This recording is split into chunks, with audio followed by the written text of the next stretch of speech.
Once you stop your recording.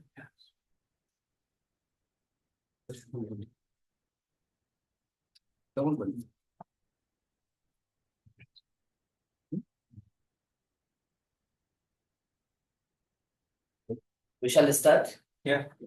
Good afternoon, respected professor, distinguished guests, fellow students and participants. It is with immense pride and great privilege that I, as a coordinator of this conference, briefing you the modality of the program, that is International Model WTO Conference 2025, hosted by the Department of Studies and Law, University of Mysore. This virtual gathering represents much more than an academic exercise or assimilation. It is a transformative experience that empowers the students to grow as a thinker, collaborator, also as change makers. Today, the participants focuses on intersection of the trade, diplomacy, and the climate change. On the agenda, it speaks to the hearts of the discussion, that is, shares our future in the global perspectives, that is reduction of tariff on the timber and wood products and its impact on climate change. The world today faces unparalleled challenges that climate change, biodiversity loss, and sustainable resource utilization threaten the foundation of our life as we know it. Amidst these challenges lies equally hard realities that we need to know to foster economic growth and prosperity in a manner that align with the sustainable development and environmental stewardship. The topic at the hand exemplify that the delicate balance between those. Timber and wood products are indispensable in life, particularly of the human being, which applies with a different perspective of life, ranging from the construction to the daily necessities like furniture, papers. However, this benefits comes with the environmental costs. The role of timber wood in mitigating climate change cannot be overstated. Timber, when harvested sustainably and is renewable resource that offer a range of environmental benefits. Nevertheless, global trade regime through the policies such as tariff can either hinder the trade or support the global by utilizing timber as a key tool, reducing carbon emissions.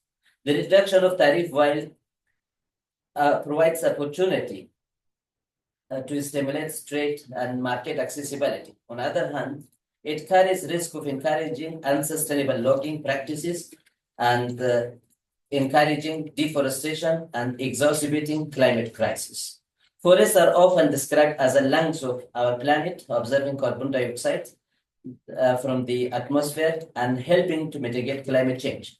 Trees, though, are important for the daily life, for the photosynthesis, and captures carbon and stores in both, in biomass and soils. When timber are used in the construction and effectively lock away this carbon for the decades and over centuries.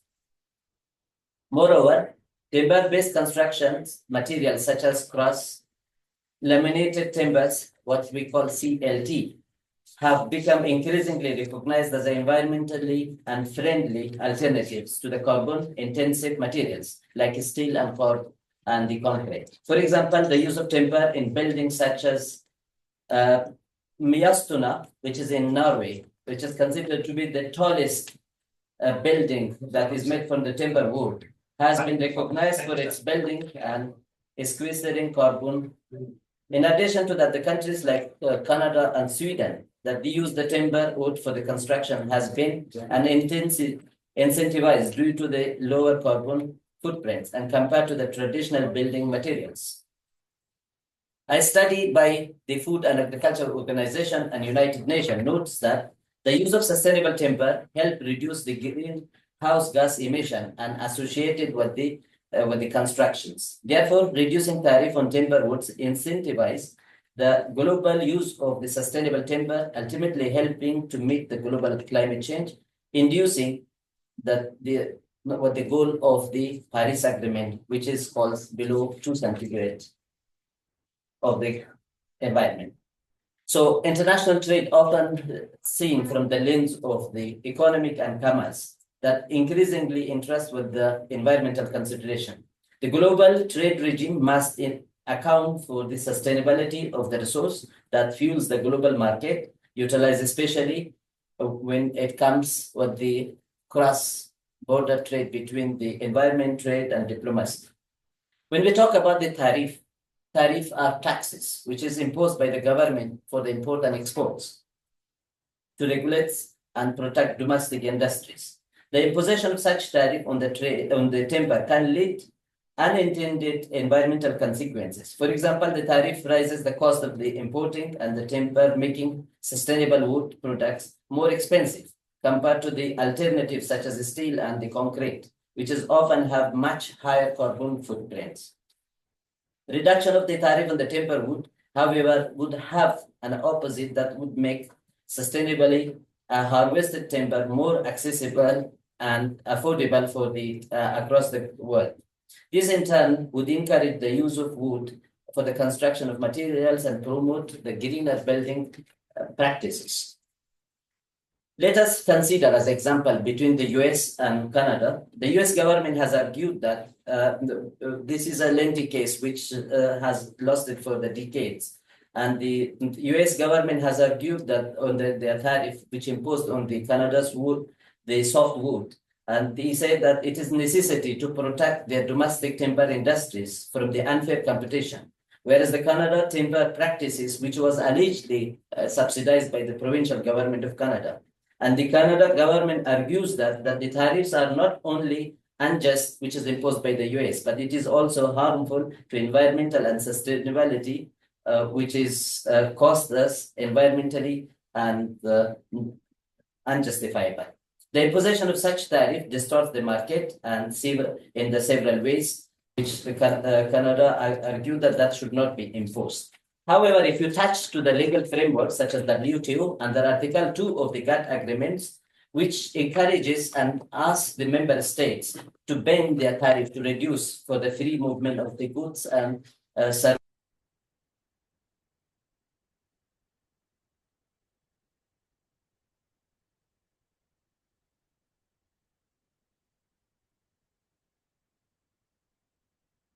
And animal, particularly as what we discussed. And that example could be the US shrimp turtle.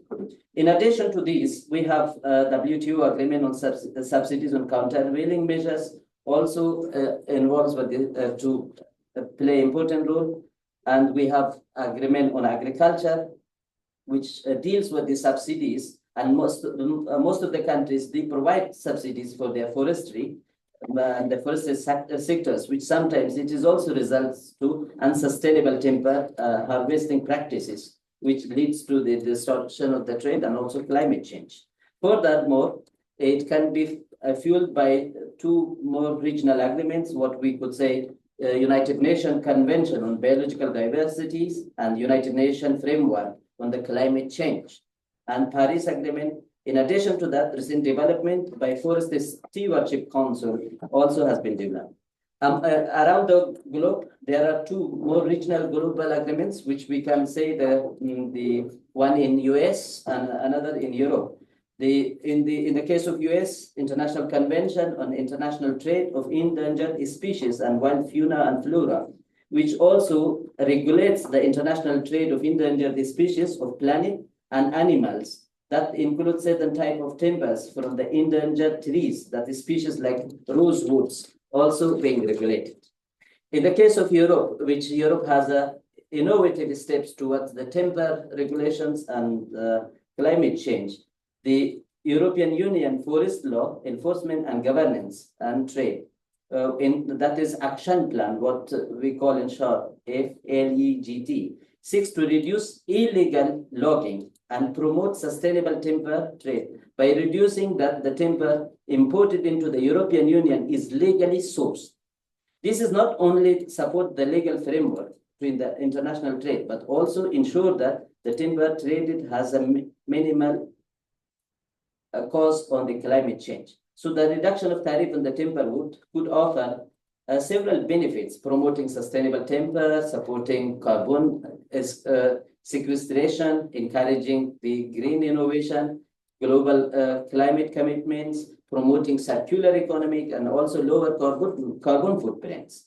So as part of today's program, which is hosted by the Department of Studies in Law, University of Mysore, that we have framed and designed that model World Trade Organization. This offers for the students and the participants who have joined us here a unique opportunity to step into the shoes of the global trade negotiators, policymakers, and the economists and economic leaders by assimilating the process of the WTO Model Ministerial Conference, provide an invaluable insights, also experience for the students to extend beyond the traditional classrooms and to the daily life to see the leadership, such as to develop their building, such as critical thinking from their public speaking to negotiation, critical thinking to teamwork. And these skills is vital for you as academic success to understand the global economic and trade, networking and collaborations,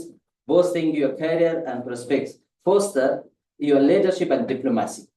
Having said this, you will be adjudged by Professor Ramesh, the Senior Professor of Law, University of Mysore, your involvement during the general speaker list and moderated caucus speaking, and you will be judged by your ability, overall knowledges, working paper, resolutions, and amendments, what you suggest.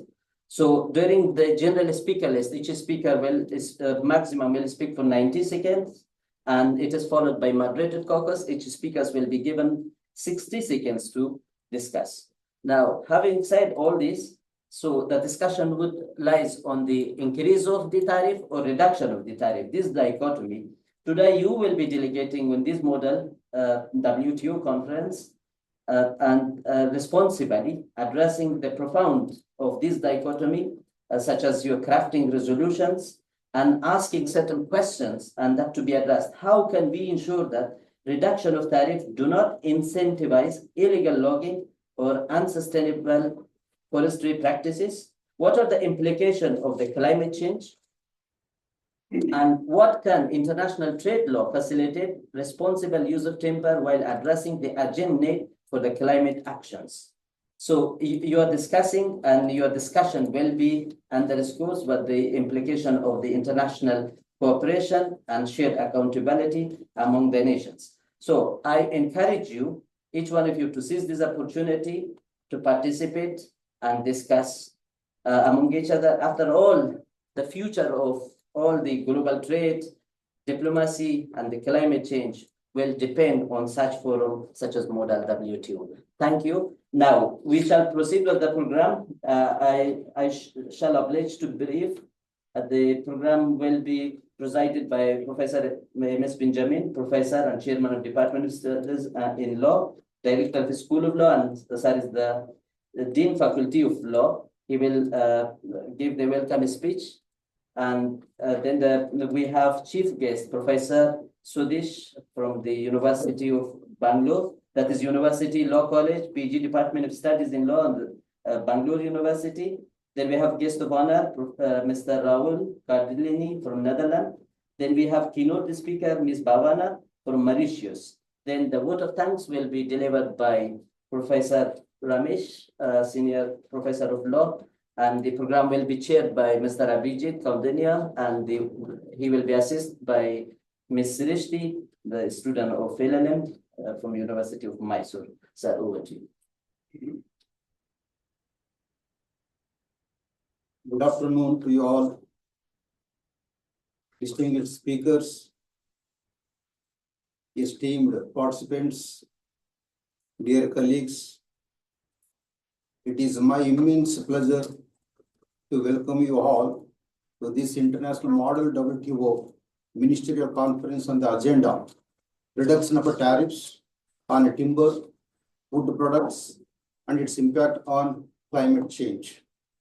As a student of the World Trade Law, you know the WTO is a multilateral trade organization.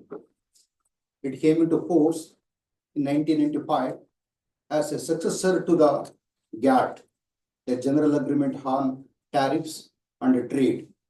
WTO provides a common platform wherein its member countries can negotiate the trade agreements and find solution to any the trade disputes. So far, around 60 trade agreements are accorded the status of international law. WTO is headed by the Ministerial Conference that comprises equal representatives from all its members, irrespective of the size of their economies or share in the international market. It has a power to discuss and take important decisions on any issue of multilateral agreements made under the WTO. The Ministerial Conference is considered as a legislative branch of the WTO. The program provides an opportunity for the participant to learn how the Ministerial Conference negotiates, discusses, or deliberates on the reduction of timber, wood products, and its impact on climate change. We are honored to have with us Professor V. Sudesh, Dean, Faculty of Law, Bangalore University, Bangalore, as our chief guest for this program. Sir, on behalf of the Department of Law, University of Mysore, I heartily welcome you to this international webinar. Thank you, sir. We have Ms. Bhavana Mahadev, Adjunct Professor, Department of Business Management and Law, University of Technology, Mauritius, as a keynote speaker. I welcome you, madam, to the program. Thank you very much for the opportunity. I also extend a warm welcome to Raul Cardinelli, Netherlands, currently pursuing the PhD in Italy, to my esteemed colleague, Professor Ramesh, former Dean, Faculty of Law, University of Mysore, Syed Kudrat Hasmi, the coordinator of the program, and to all participants, and Abhijit and Sushti, who are the team members of this program. I once again welcome you all to this International Model WTO Ministerial Conference organized by the Department of Law, University of Mysore. Thank you all.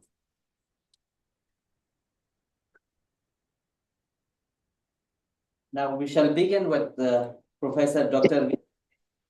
Sir, it is my honor to invite you. Please deliver your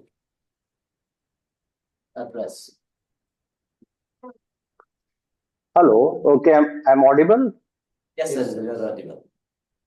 Over to you. Good afternoon to one and all.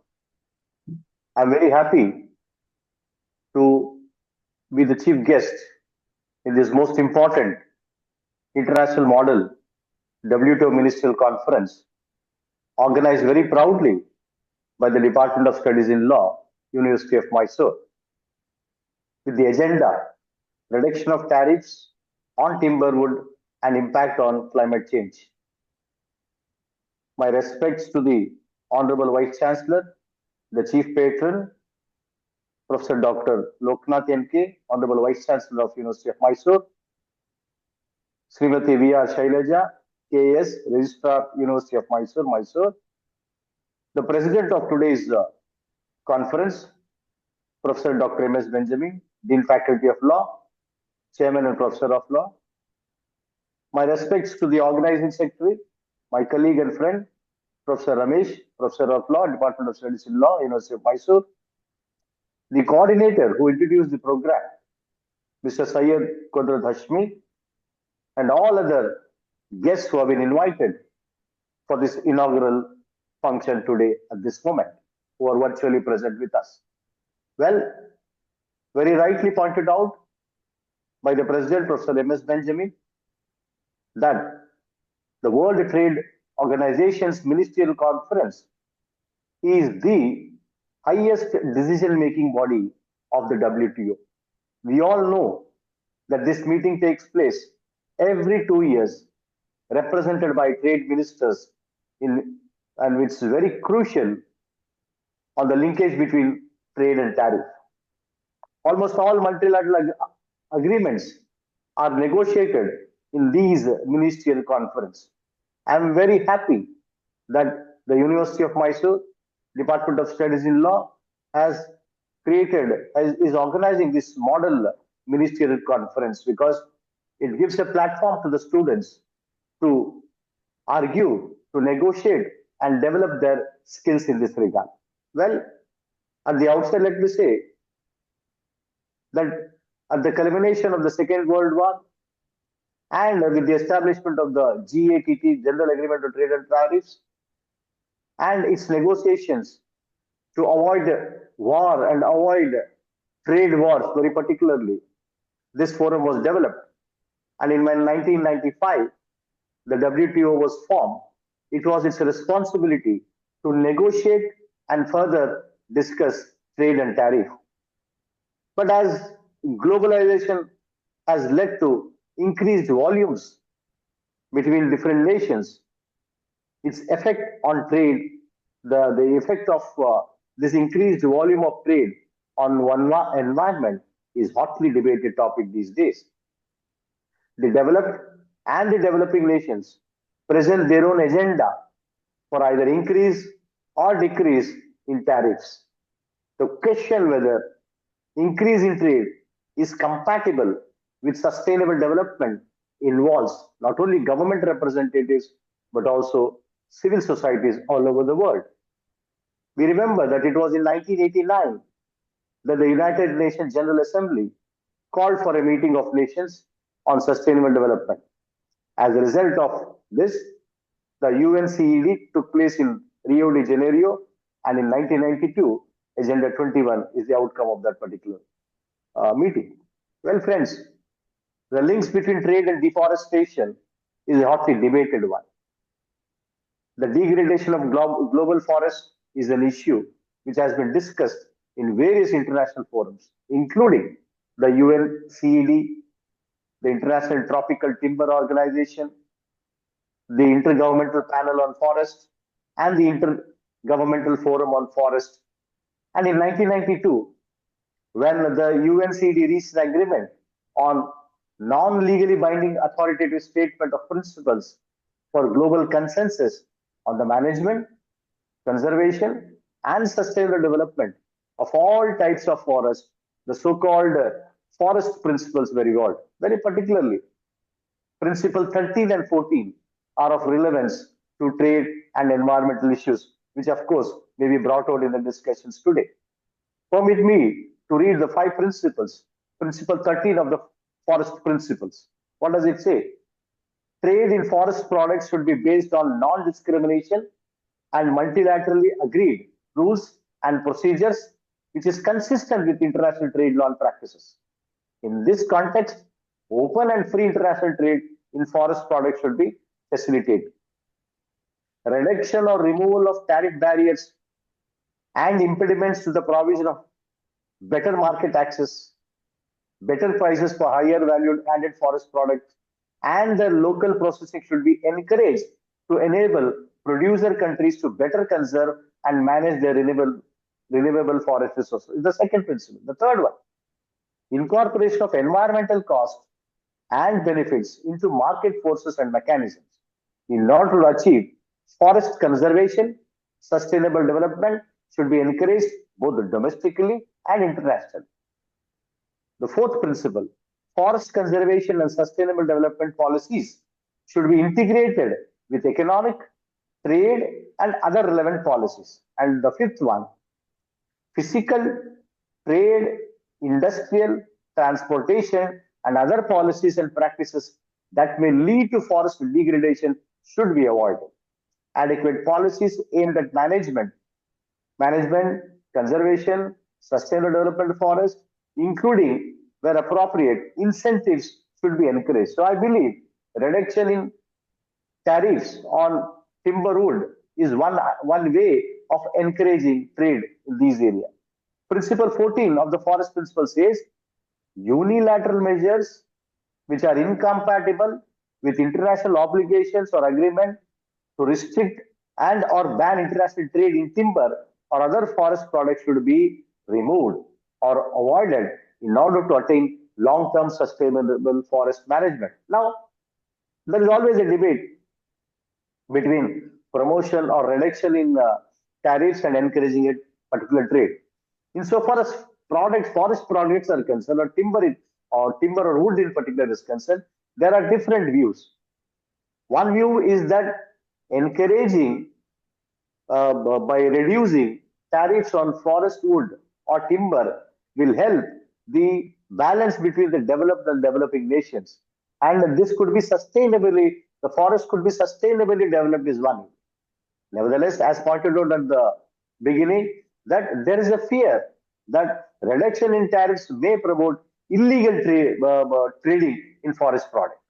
In fact, Mr. Sorensen, director of the WTO Trade and Environment Division, mentioned that as per the WTO Secretariat on specific sectors, including forestry, noted that there is a positive relationship between the removal of trade restrictions and distortions and improved environmental quality. In particularly, the study found out that four things: enhanced competition would lead to more efficient factor use and consumption patterns. Number two, trade expansion and encouragement of sustainable rate of natural resource exploitation would result in poverty reduction. Third one, market liberalization would increase the availability of environmental friendly goods and services. And the fourth one is a continuing process of multilateral negotiation would ensure better conditions for international cooperation. Well, friends, these are debatable things, whether reduction in tariff or increase in tariff, especially on goods which may have products which may have impact on the environment, is a debatable issue.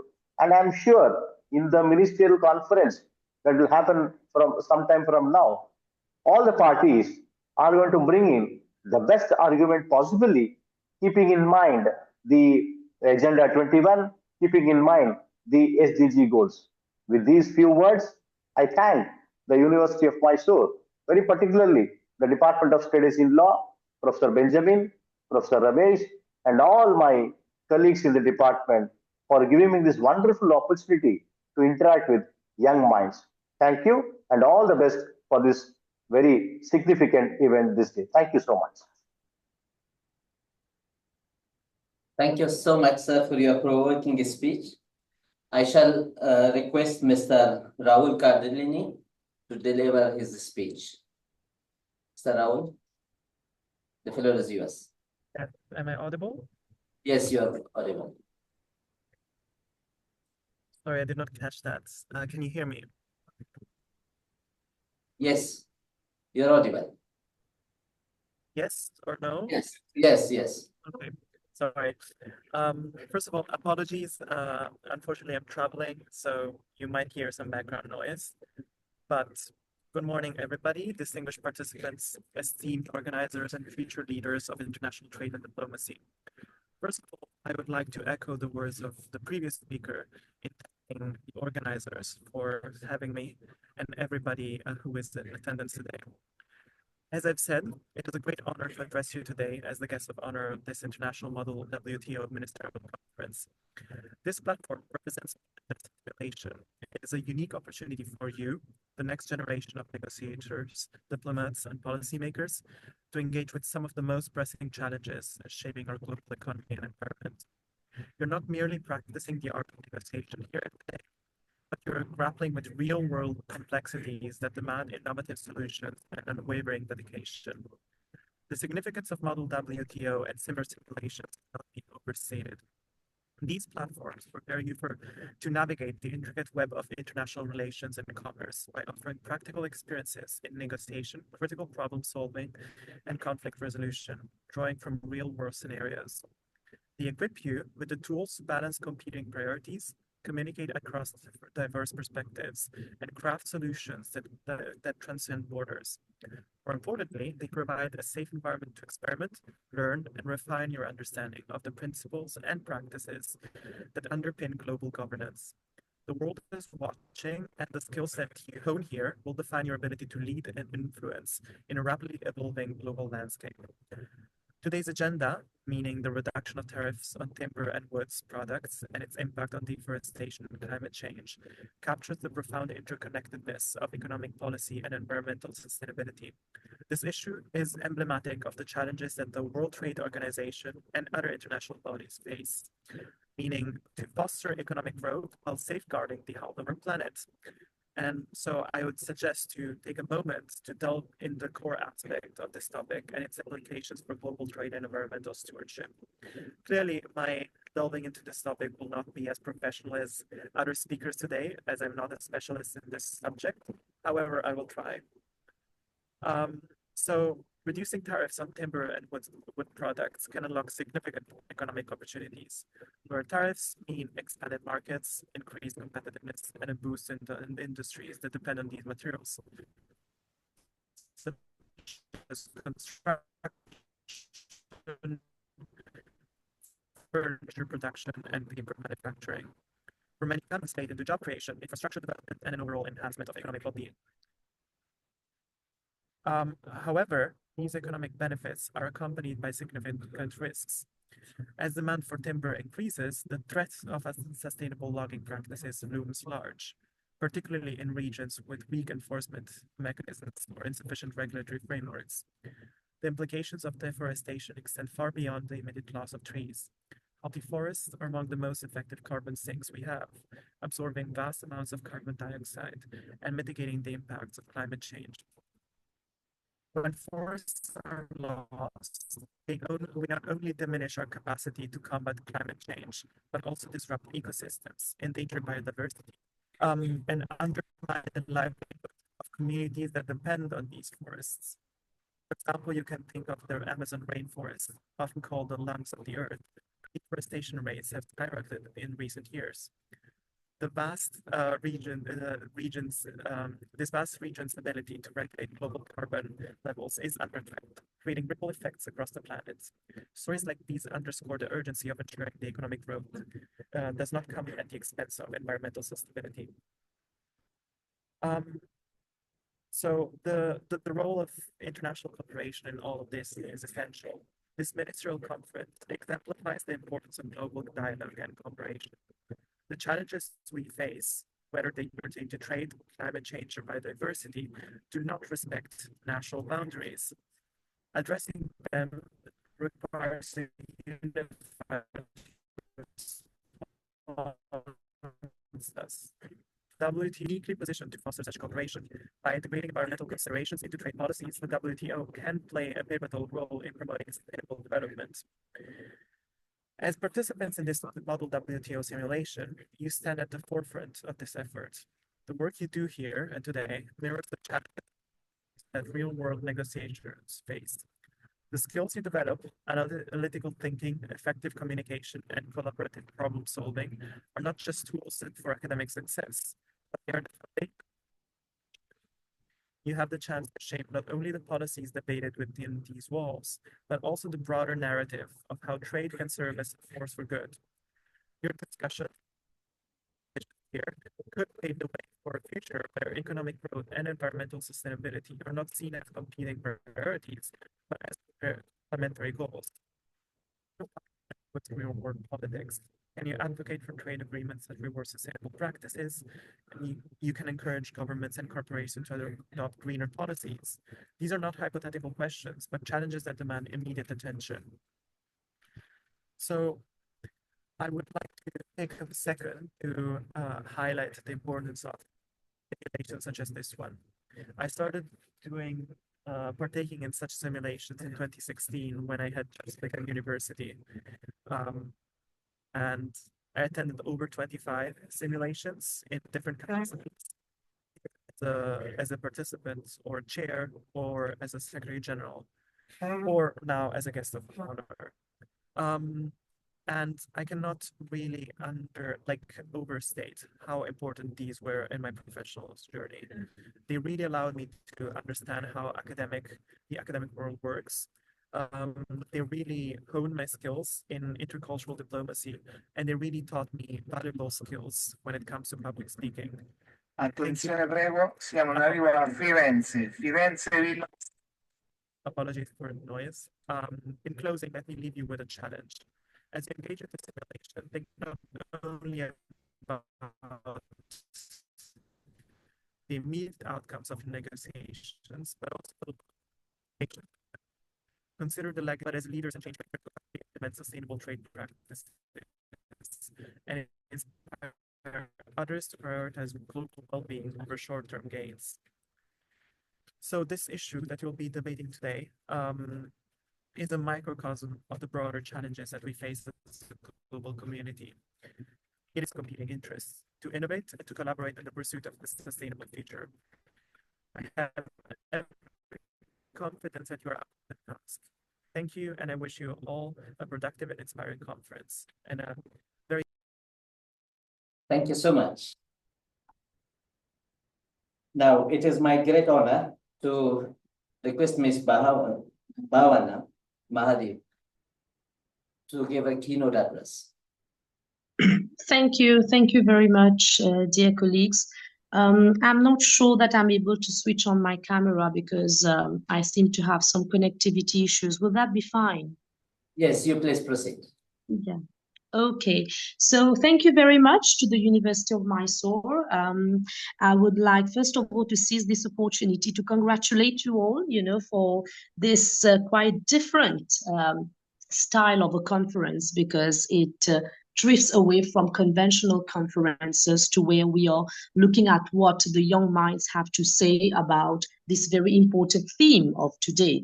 So, taking into consideration the agenda, which talks about the reduction of tariff on timber and wood products and the impact on climate change. So I thought that today it might be very interesting for me to share my insights on the subject, which may further enhance the ideas that will be later displayed by the number of participants we have on board today.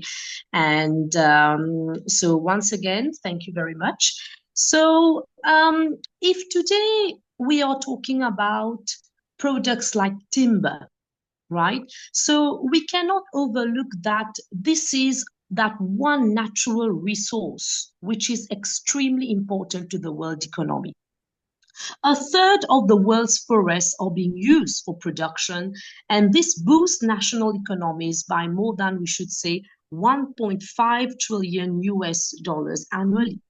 So due to growing urbanization and the need to substitute carbon-intensive building materials like steel or concrete, and as many countries, they are transitioning to net zero economies, so the demand for timber is predicted to increase by 54% to 200% globally by 2050. However, one of the major global challenges of the 21st century is to be able to ensure a sustainable supply of timber. So global timber supply will be severely strained by climate change as more frequent and severe extreme weather events, they affect tree survival and they increase forest disturbances. For example, with an area of timber-producing forests, the size of Great Britain lost to fire between 2001 and 2021, and the 2 to 4-fold rise in the rate of loss, wildfires, they are already offering significant concerns to us. So climate change is also being predicted to increase the frequency and intensity of pest outbreaks, which is further going to jeopardize future timber output. But a new danger to timber output can also arise from an underappreciated source, which is competition with agriculture for land. So at the same time that the need for timber is increasing, agricultural production must double by 2050 in order to meet with the nutritional needs of a growing and wealthier global population. So it is anticipated that under climate change, agriculture will follow the right growing conditions. So this means that 1.5 billion hectares of formerly unsuitable land, they are expected to become available for agricultural production by 2060 to 2080. By 2071, on the other hand, 2.2 billion hectares of land are expected to lose their suitability. So I have been doing like some few studies, and I saw that the we do have research which are currently examining the consequences of supplying the growing demand for food and timber on a planet which is becoming more hostile. It is worth to be noted here that some nations, such as the United States, Australia, the Republic of Korea, and EU members, they have enacted timber trade restrictions to encourage lawful imports of timber and timber products. The rise in illicit logging and its detrimental effects on biodiversity, the environment, and climate change are the main reasons behind the introduction of these restrictions. So these rules, they are crucial. They are crucial for global trade, and they are a part of the fight against illicit logging and its effects such as deforestation. Now, global biodiversity, it is increasingly at risk from deforestation. Deforestation is expected to result in the loss of 46 to 58,000 square miles of forest annually. In addition to endangering biodiversity protection and contributing to the spread of infectious disease that negatively impact human health and the economy, deforestation exacerbates the climate change concerns. So understanding the causes of the issue has been the focus of numerous studies due to the seriousness of the situation. The illegal timber and timber product trade, which accounts for over half of global commerce, is identified by the analysis as one of the main causes. So many large importing nations, they have put in place a number of policies to control the global trade in timber and timber products, therefore slowing the rate of forest cover loss and its related effect. The 1998 G8 agenda, which placed a strong emphasis on the need to stop illicit logging, it served as the foundation. So as a result, certain nations that trade or the use of timber have implemented laws to stop illicit logging.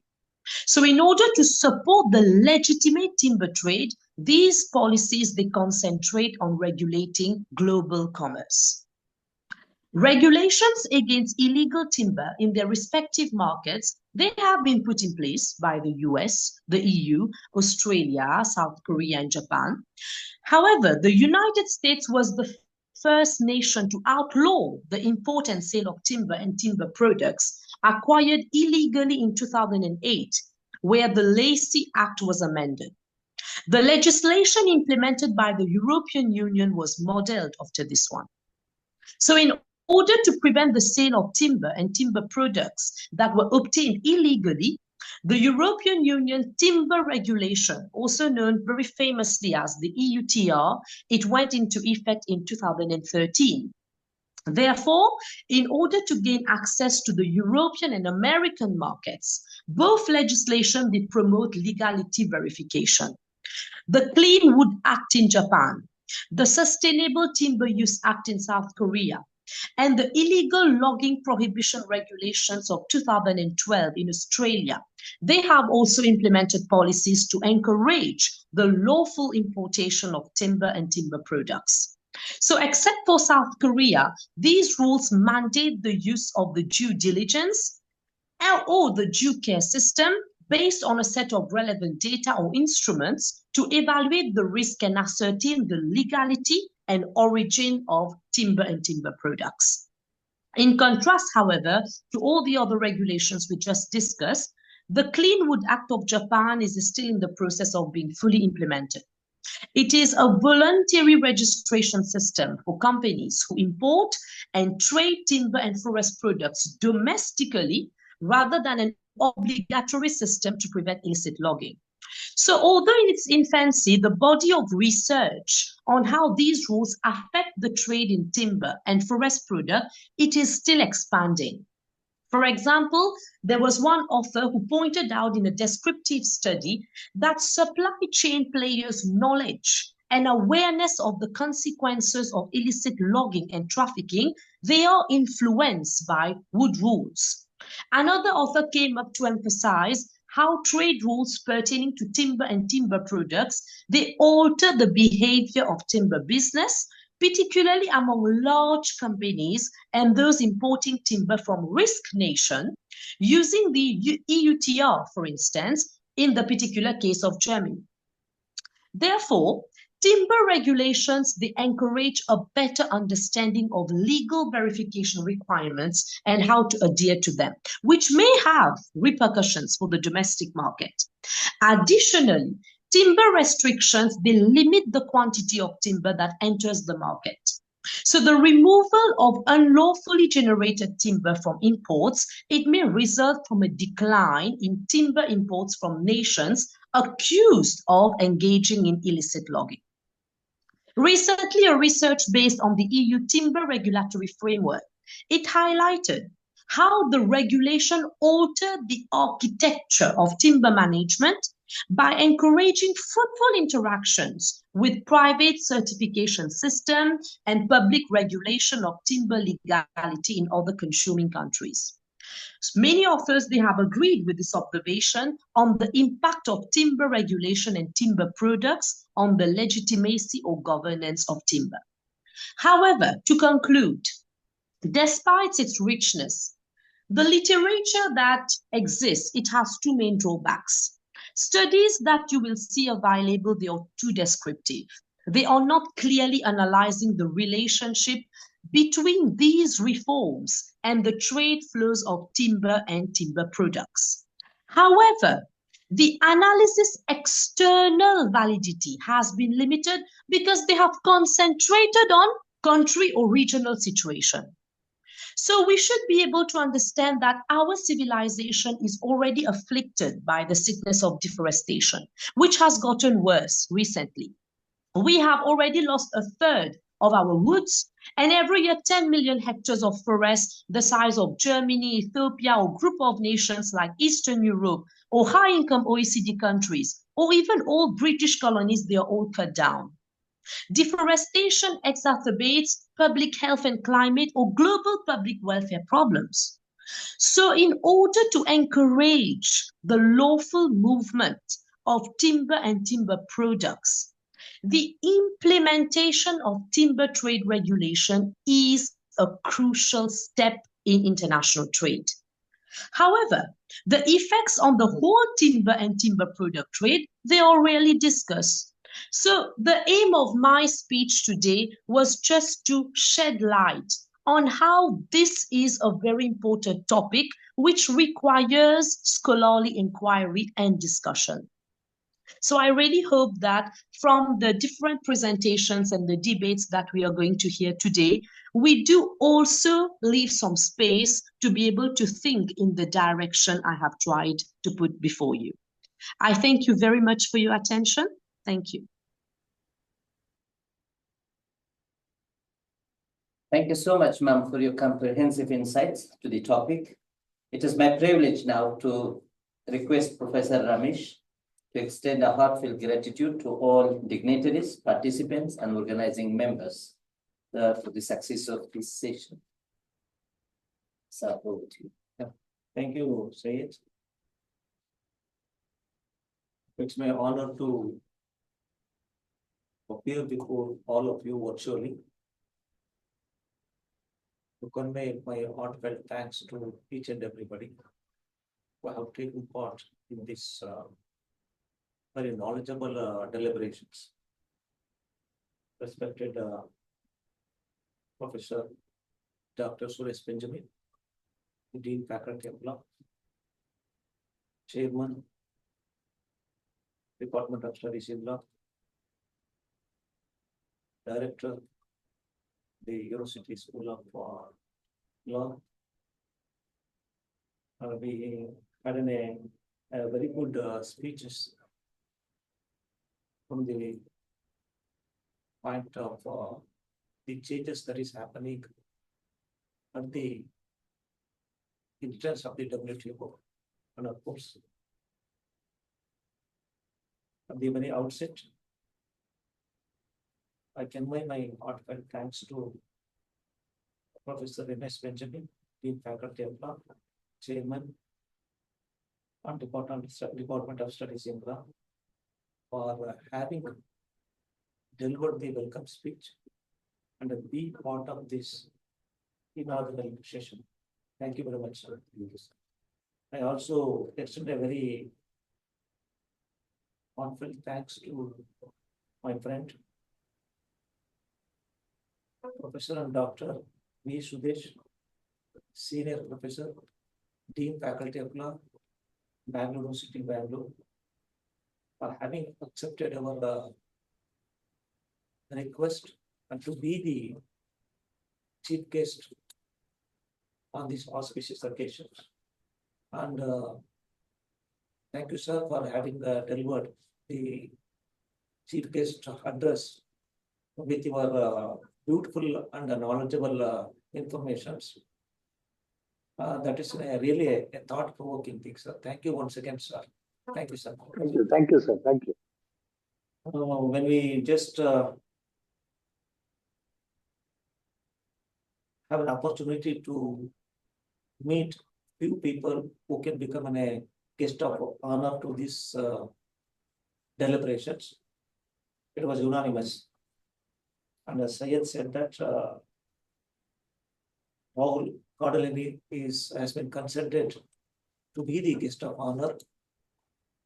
And sir, your speeches was thought-provoking, disseminating the knowledge not only to all of us, and also to the various participants who will be participating in these deliberations.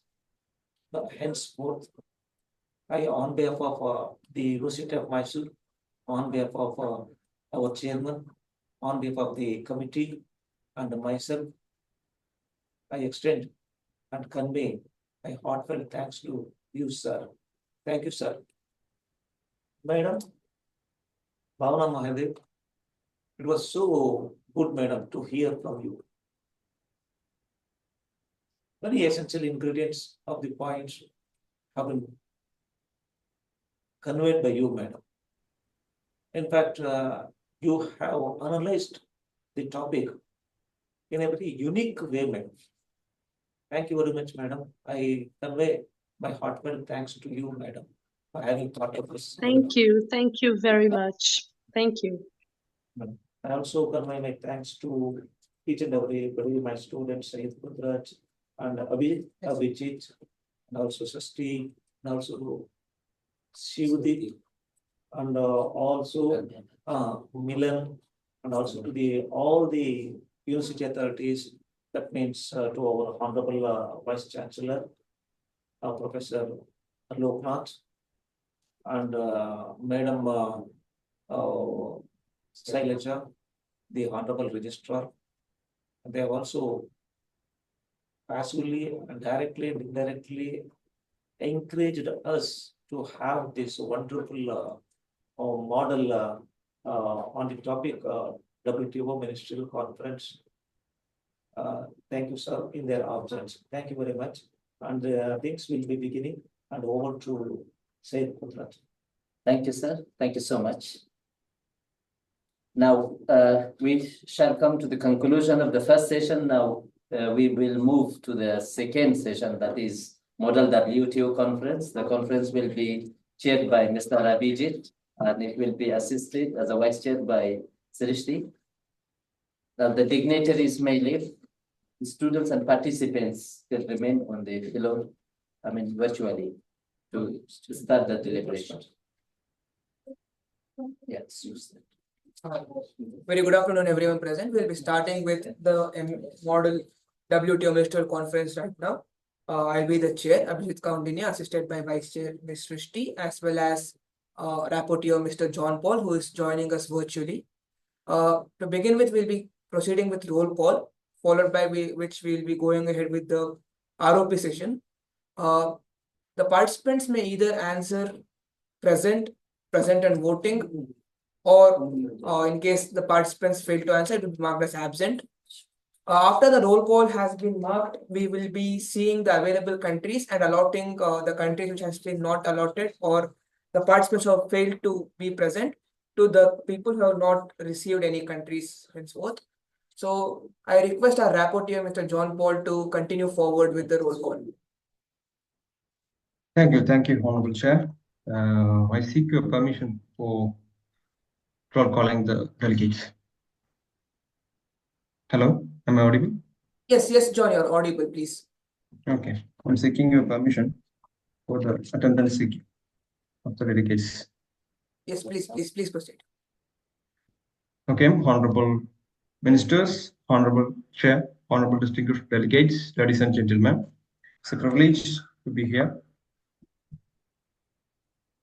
So I'll be calling the names of the countries, which are the delegates of the respected countries can either raise their hands or say present. Starting with Afghanistan,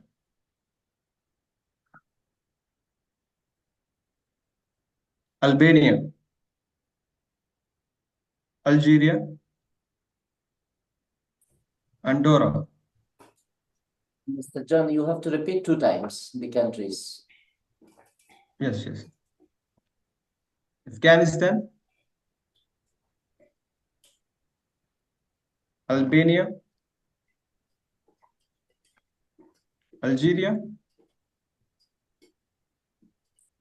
Andorra,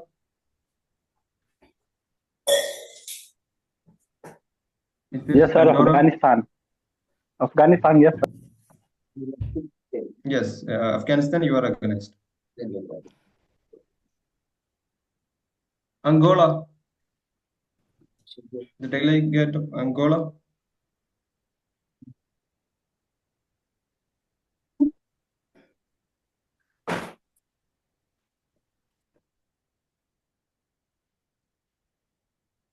The delegate of Antigua and Barbuda.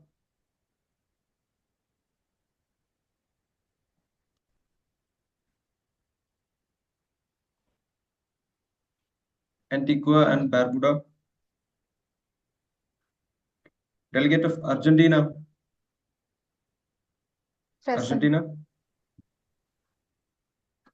Argentina, you are recognized. Armenia, the delegate of Armenia. Delegate of Australia. Australia,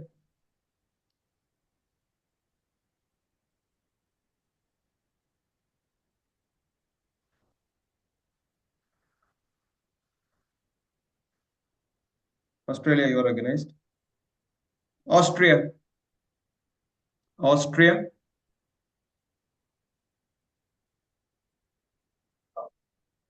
So please fast forward the procedure. Yes, Chair. Azerbaijan,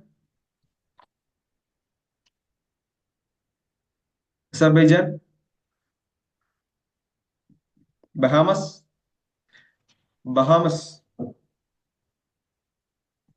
Bahrain,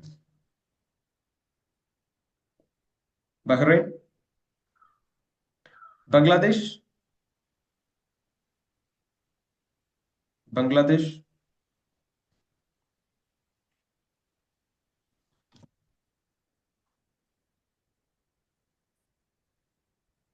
Barbados,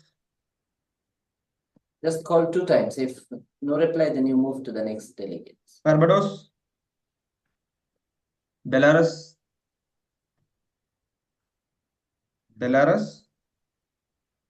Belgium,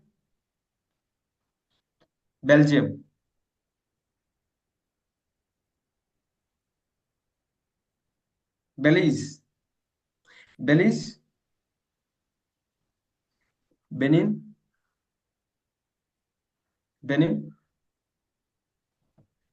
Bhutan,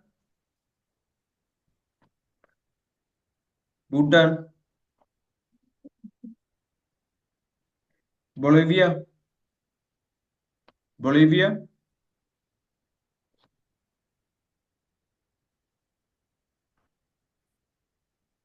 Bosnia and Herzegovina,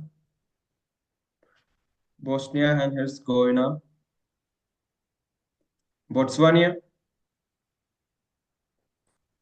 delegate of Botswana, delegate of Brazil,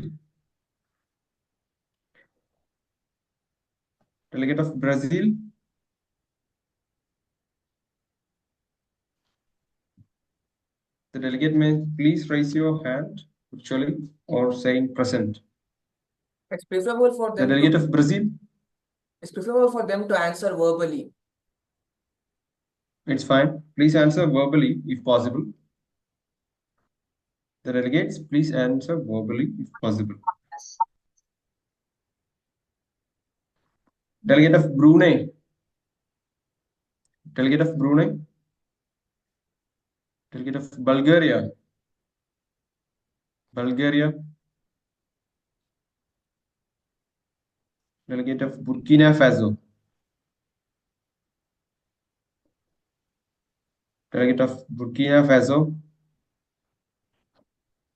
Delegate of Burundi. Delegate of Burundi. Delegate of Cabo Verde. Cabo Verde. Delegate of Cambodia. Delegate of Cambodia.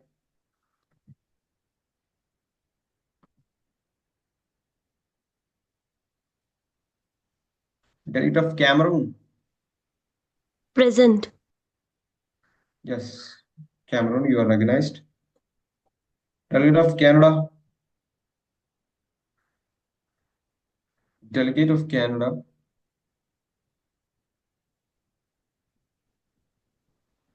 Delegate of Central African Republic. Delegate of Central African Republic. Delegate of Chad. Chad.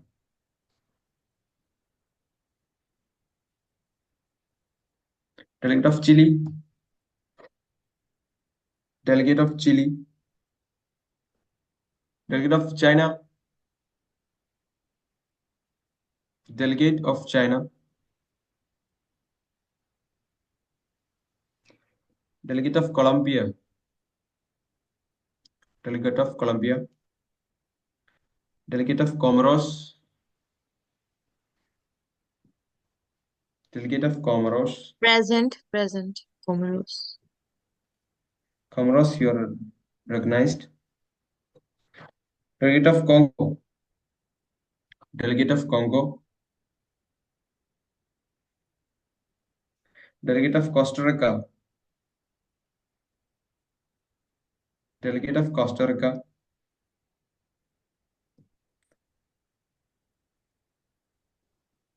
Delegate of Cote d'Ivoire. Delegate of Cote d'Ivoire. Delegate of Croatia.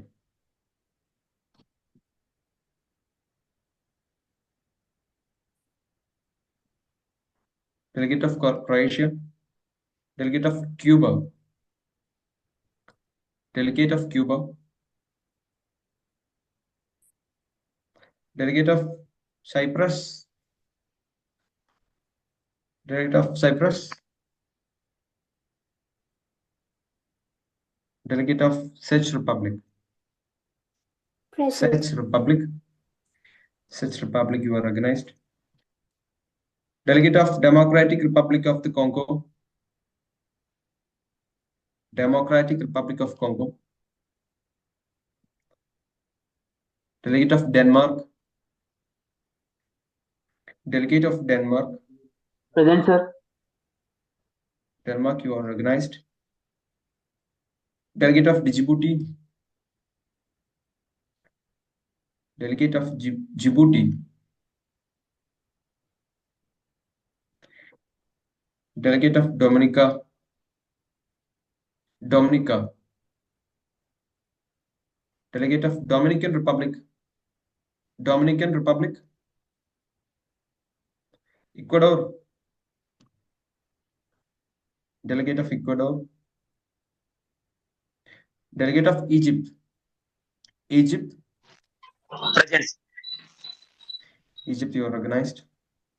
Republic of El Salvador.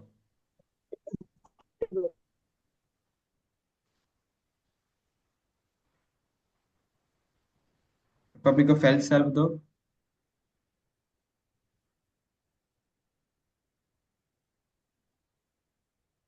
Republic of Equatorial Guinea. Equatorial Guinea, delegate of Eritrea,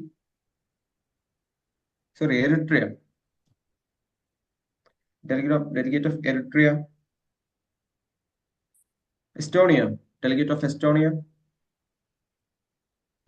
delegate of Estonia,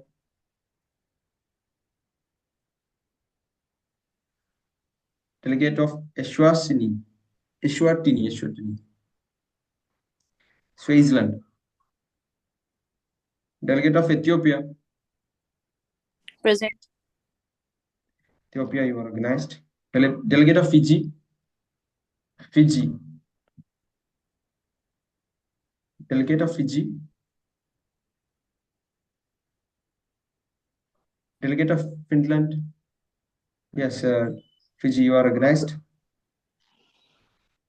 Delegate of Finland, delegate of Finland, delegate of France,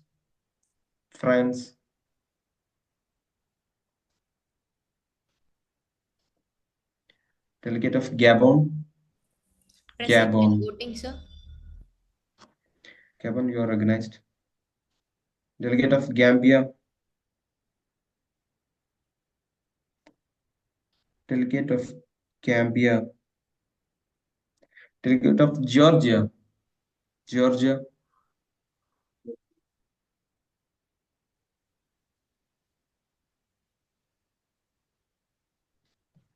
delegate of Germany, Present in voting.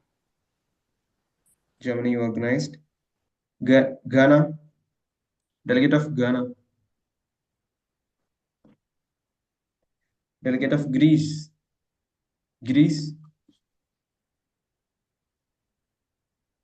delegate of Grenada, delegate of Guatemala, and delegate of Guinea, delegate of Guinea-Bissau,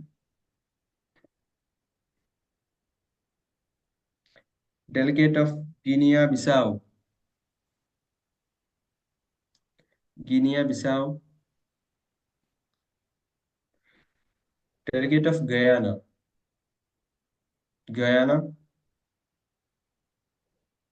delegate of Haiti,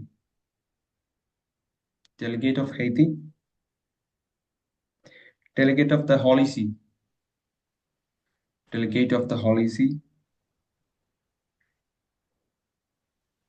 delegate of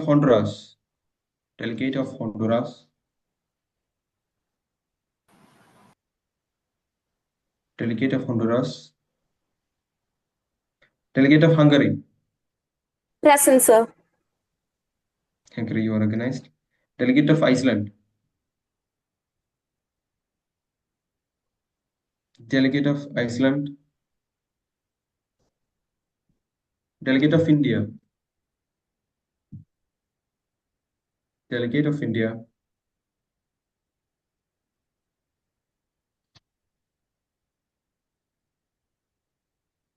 delegate of Indonesia, delegate of Indonesia, delegate of Iran, delegate of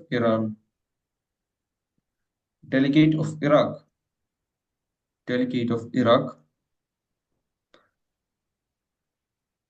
delegate of Ireland,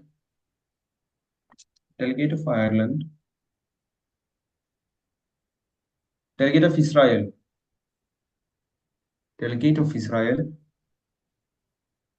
delegate of Italy, delegate of delegate of Jamaica, delegate of Japan, delegate of Jordan,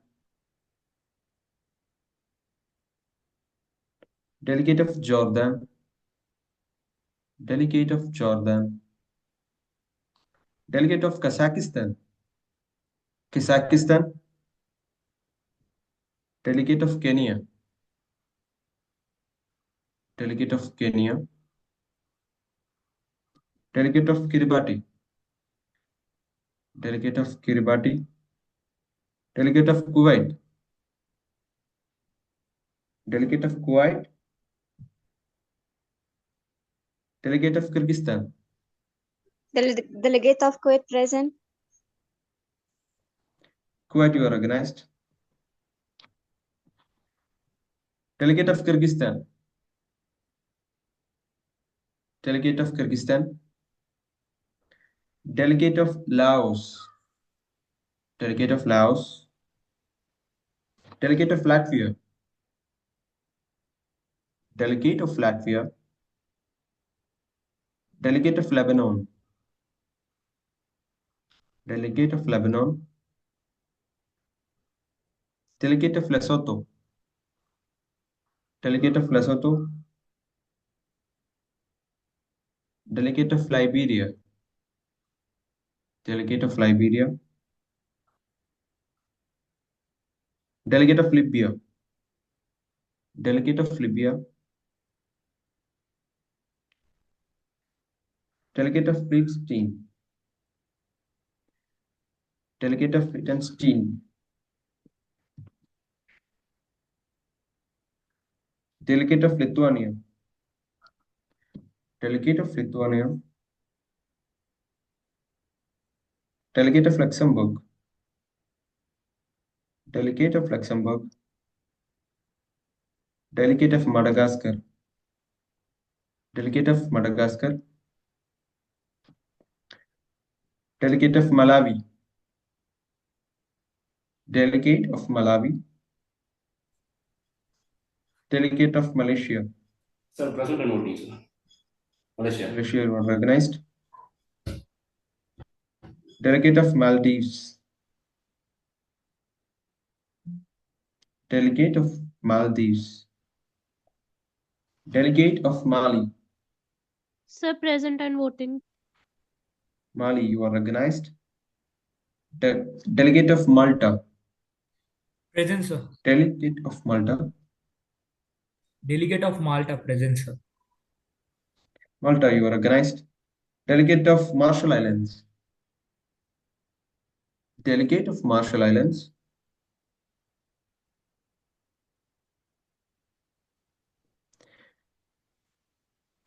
delegate of Mauritania, delegate of Mauritania, delegate of Mauritius, delegate of Mauritius. Speed up a bit. Gesture.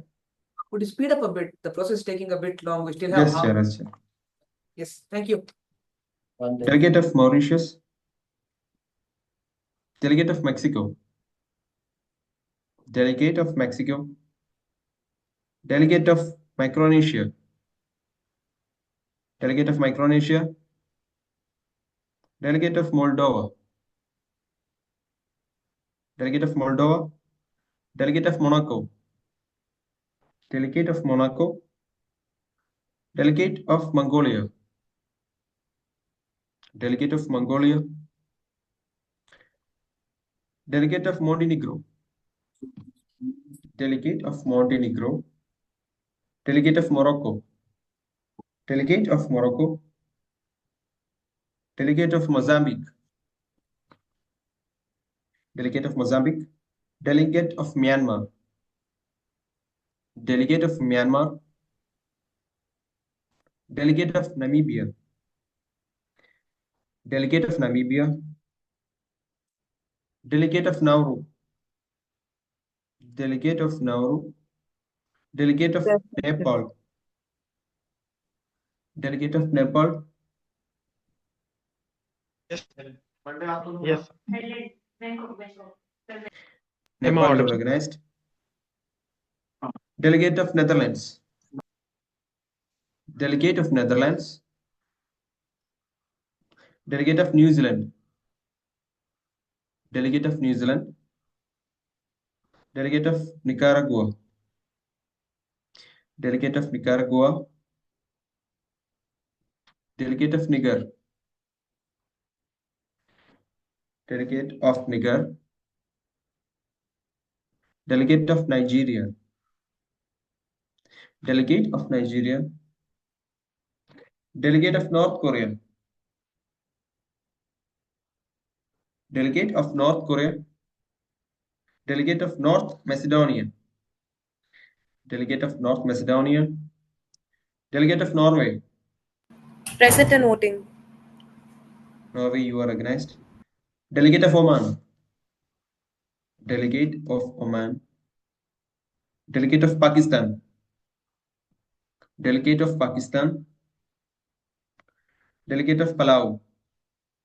Delegate of Palau. Delegate of Palestine State. Delegate of the State of Palestine. Delegate of Panama. Delegate of Panama. Delegate of Papua New Guinea. Delegate of Papua New Guinea. Delegate of Paraguay. Delegate of Paraguay. Delegate of Peru. Delegate Present. of Peru. Peru, you are recognized. Delegate of Philippines. Delegate of Philippines.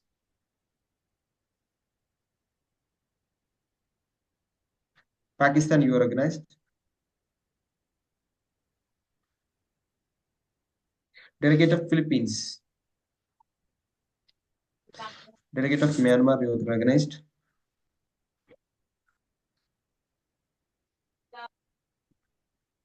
Please, honorable delegates, please may state your presentations and do verbally. Delegate of Poland. Delegate of Poland. Delegate of Portugal. Present. Delegate of Portugal. Portugal, you are recognized. Delegate of Qatar. Delegate of Qatar. Delegate of Romania. Delegate of Romania. Delegate of Russia. Delegate of Russia. Delegate of Rwanda. Delegate of Rwanda. Delegate of Saint Kitts and Nevis. Delegate of Saint Kitts and Nevis. Delegate of Saint Lucia. Delegate of Saint Lucia. Saint Lucia, you are recognized. Delegate of Saint Vincent and the Grenadines. Delegate of Saint Vincent and the Grenadines.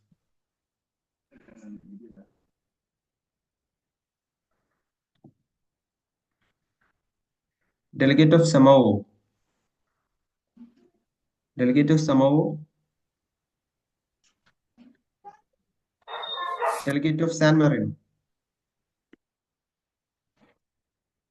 Delegate of San Marino. Delegate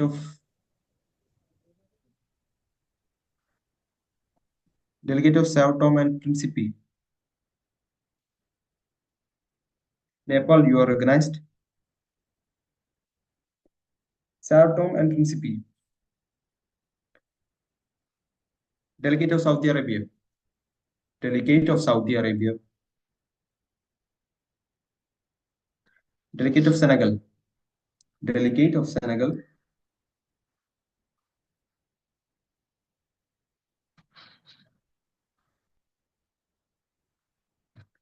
Ecuador, you are recognized.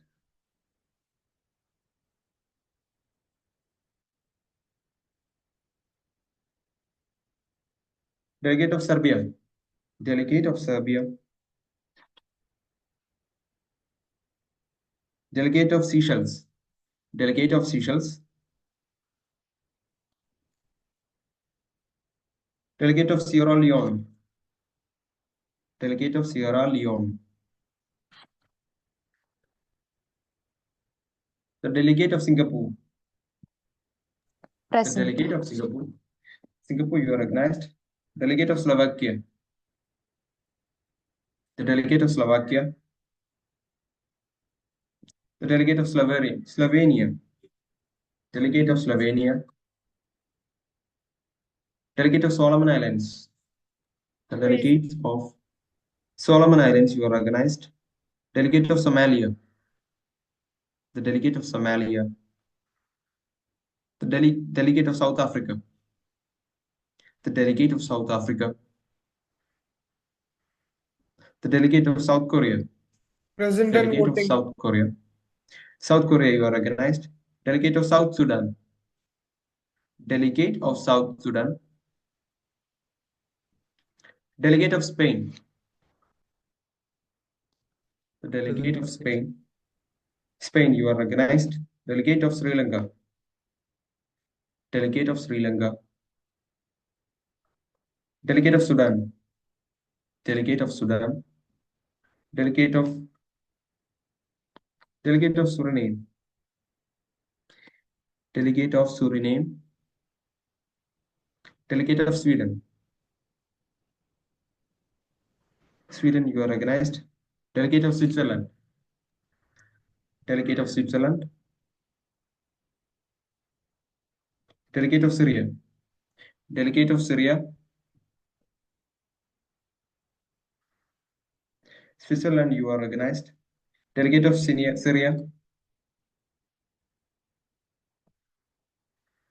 delegate of Tajikistan, delegate of Tajikistan, delegate of Tanzania, delegate of Tanzania. Present. Tanzania, you are recognized. Delegate of Thailand, Present and voting. delegate of Thailand. Present and voting. Thailand, you are recognized. Delegate of Timor-Leste, delegate of Timor-Leste, delegate of Togo, delegate of Togo, delegate of Tonga, delegate of Tonga, delegate of Trinidad and Tobago, the delegate of Trinidad and Tobago, delegate of Tunisia, delegate of Tunisia, delegate of Turkey, delegate of Turkey, delegate of Turkmenistan, delegate of Turkmenistan, delegate of Tuvalu, delegate of Tuvalu, delegate of Uganda, delegate of Uganda, delegate of Ukraine, delegate of Ukraine, delegate of United Arab Emirates, delegate of United Arab Emirates, delegate of United Kingdom, delegate of United Kingdom. Present. United Kingdom, you are recognized. Delegates of United States of America, delegate of United States of America. Present and voting. USA, you are recognized. Delegate of Uruguay, delegate of Uruguay. Uruguay, you are recognized. Delegate of Uzbekistan, delegate of Uzbekistan. Uzbekistan, I think you are recognized. Delegate of Vanuatu, delegate of Vanuatu. Delegate of Venezuela, delegate of Venezuela. Delegate of Vietnam, delegate of Vietnam. Delegate of Yemen, delegate of Yemen. Delegate of Zambia. Qatar, you are recognized. Delegate of Zambia, delegate of Zambia. Delegate of Zimbabwe, delegate of Zimbabwe.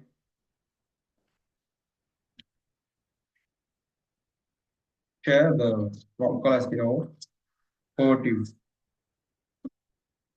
Here.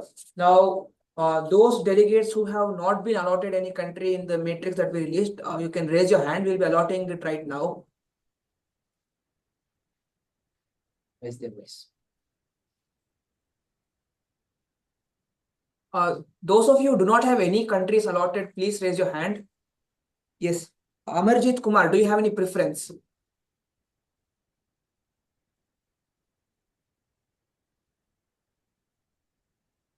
right? Last call. Those participants who have not been, Ritika Agarwal. Do you have any preference, madam?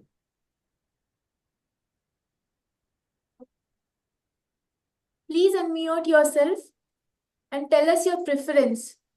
The process can be taken by the vice chair to the chat box. You can proceed with Yes, the sir. All right. Now what we'll be doing is the allotment process for those who don't have any countries will be handled by our vice chair. It will be communicated in the chat box. Please respond and get your allotments done. In the meanwhile, I'll be conducting a small ROP session.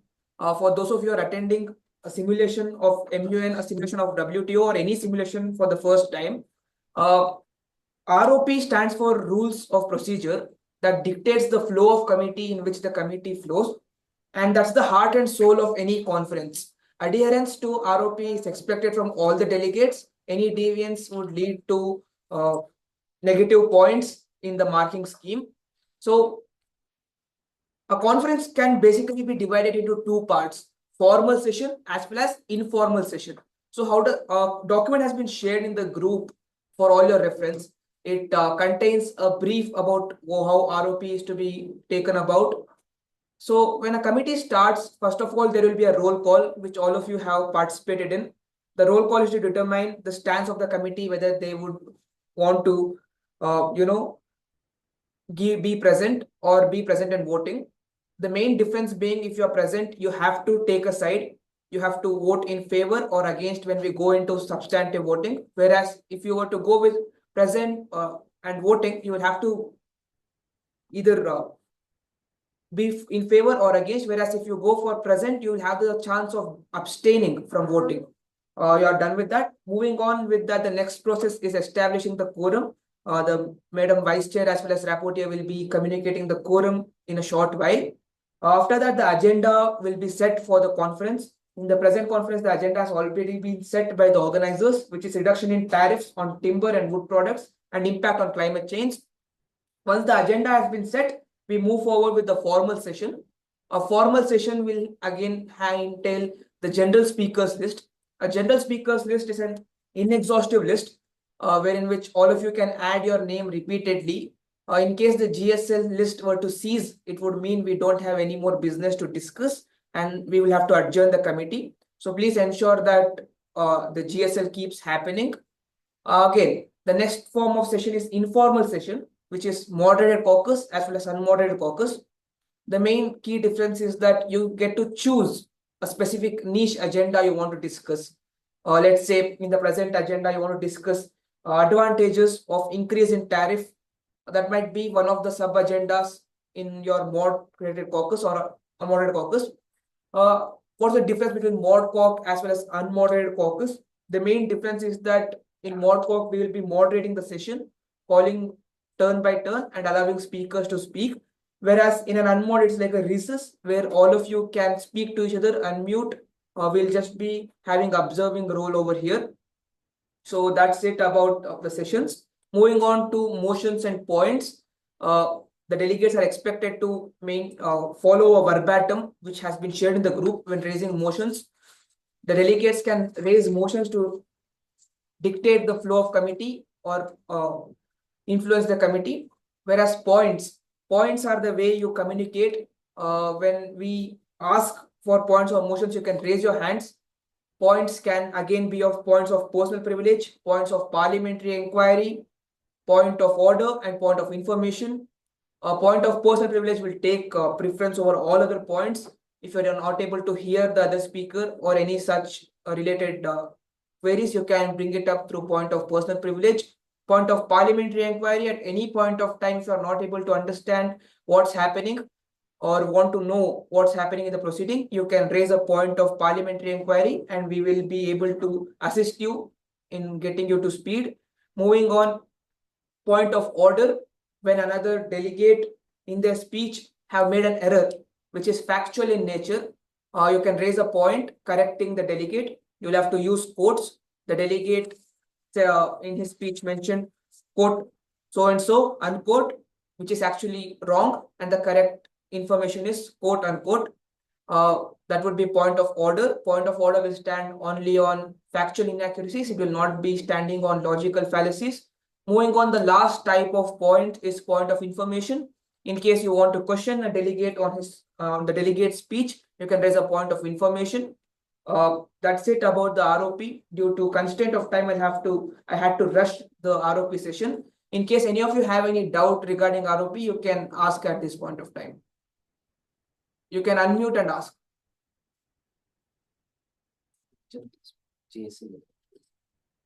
All right. Seeing no doubts, we'll be moving ahead with GSL.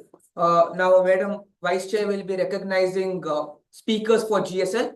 All of you who wish to speak in the GSL, please raise your hands. And once your name has been called, please lower your hands.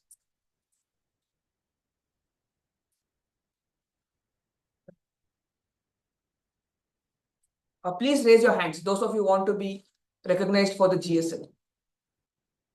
All those who wish to be recognized for the GSL, please raise your hand. It is opposite to WebEx. In WebEx, you can see in the screen. Here, you can see in the corner. You see?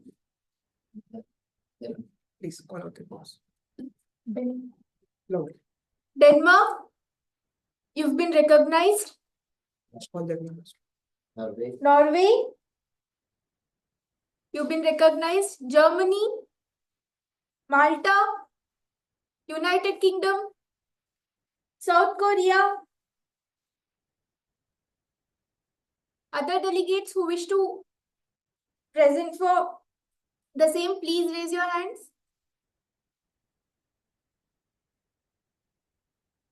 South Korea, Spain, United Kingdom, USA, Republic of Fiji,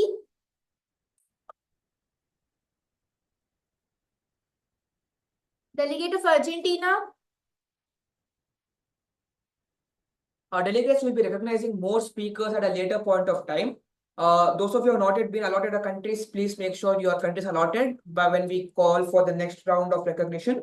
So with that, we'll be proceeding forward with GSL. You will be having...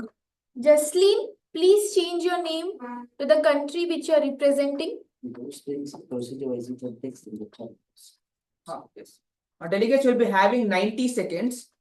Delegate of Denmark, you can begin. Delegate of Denmark.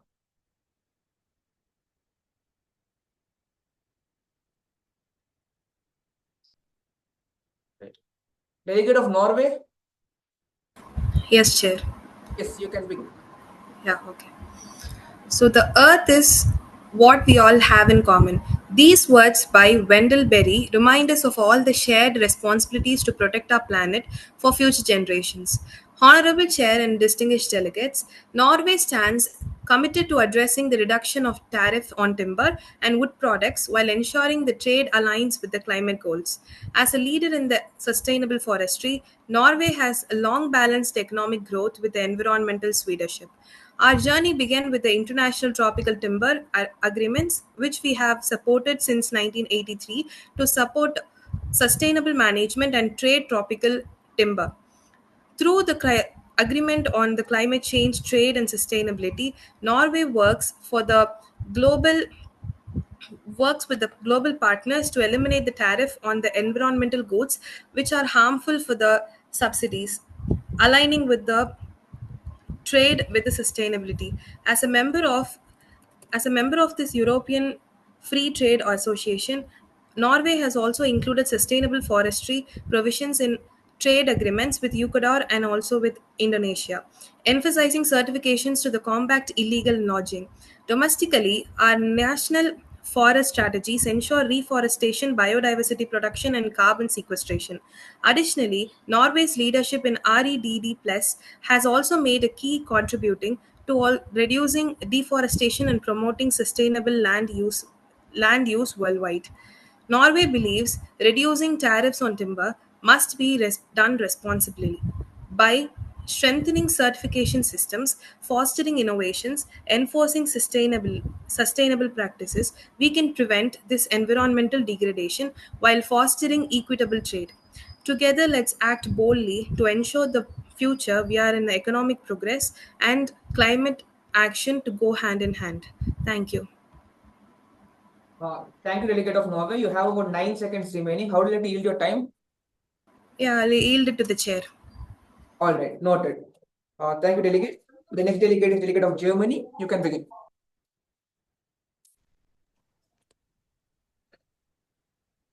Delegate of Germany. Yes, I'm stating. Yes, you can begin. So as we see on the regarding topic of reduction in tariffs and timber wood products of impact on global chain. So ladies and gentlemen, let me start. On this topic, the German Federation supports the reduction of tariffs on timber and wood products, especially it is aligned with the sustainable practice. The country sees these tariffs as a potential barrier to promoting green solutions in construction and other industries. By lowering these tariffs could incentivize the use of wood, an economic friendly material that stores carbon and reduce the need for more resource intensive alternatives like concentrate or steel. However, Germany also emphasizes that such tariff reductions must be coupled with strong regulation to ensure that the timber is sourced responsibly and does not contribute to deforestation or illegal logging. In the context of climate change, the sustainable forestry and the use of wood products can play a key role in carbon sequestration, thus contribution to emissions reduction goals, and the balanced approach therefore can drive both economic benefits and environmental progress.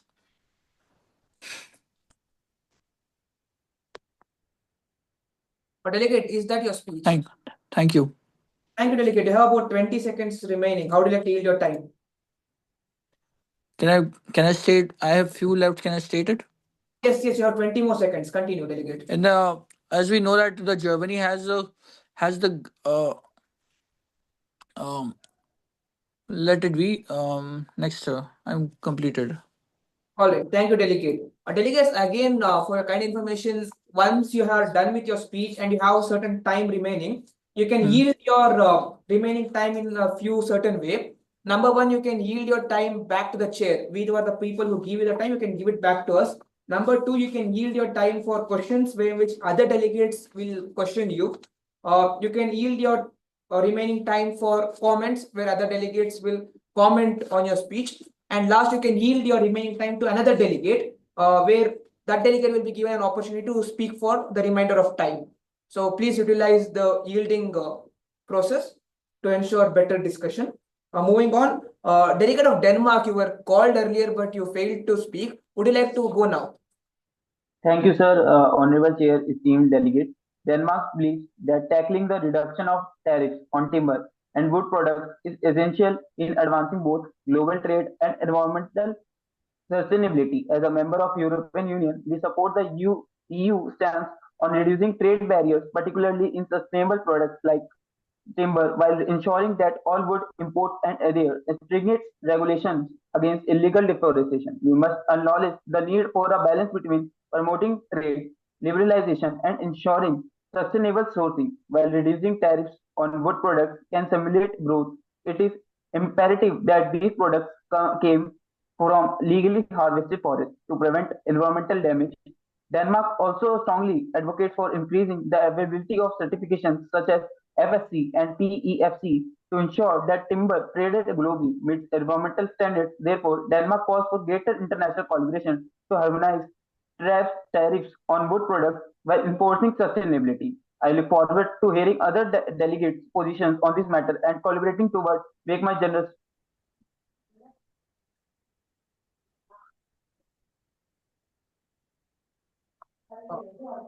Thank you, delegate. You have about 18 seconds remaining. How do you have to yield your time? Maybe I go for the comment for other delegates. All right, we'll be entertaining two comments. A delegate who wishes to comment on Denmark's speech, please raise your hand. Sir, can you lower all the hands?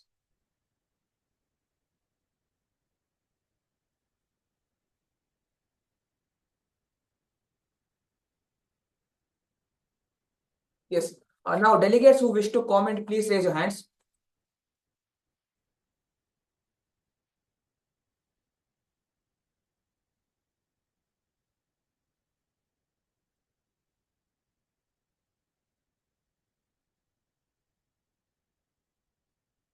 All right, seeing none, we'll be proceeding with the next speaker, Delegate of Malta.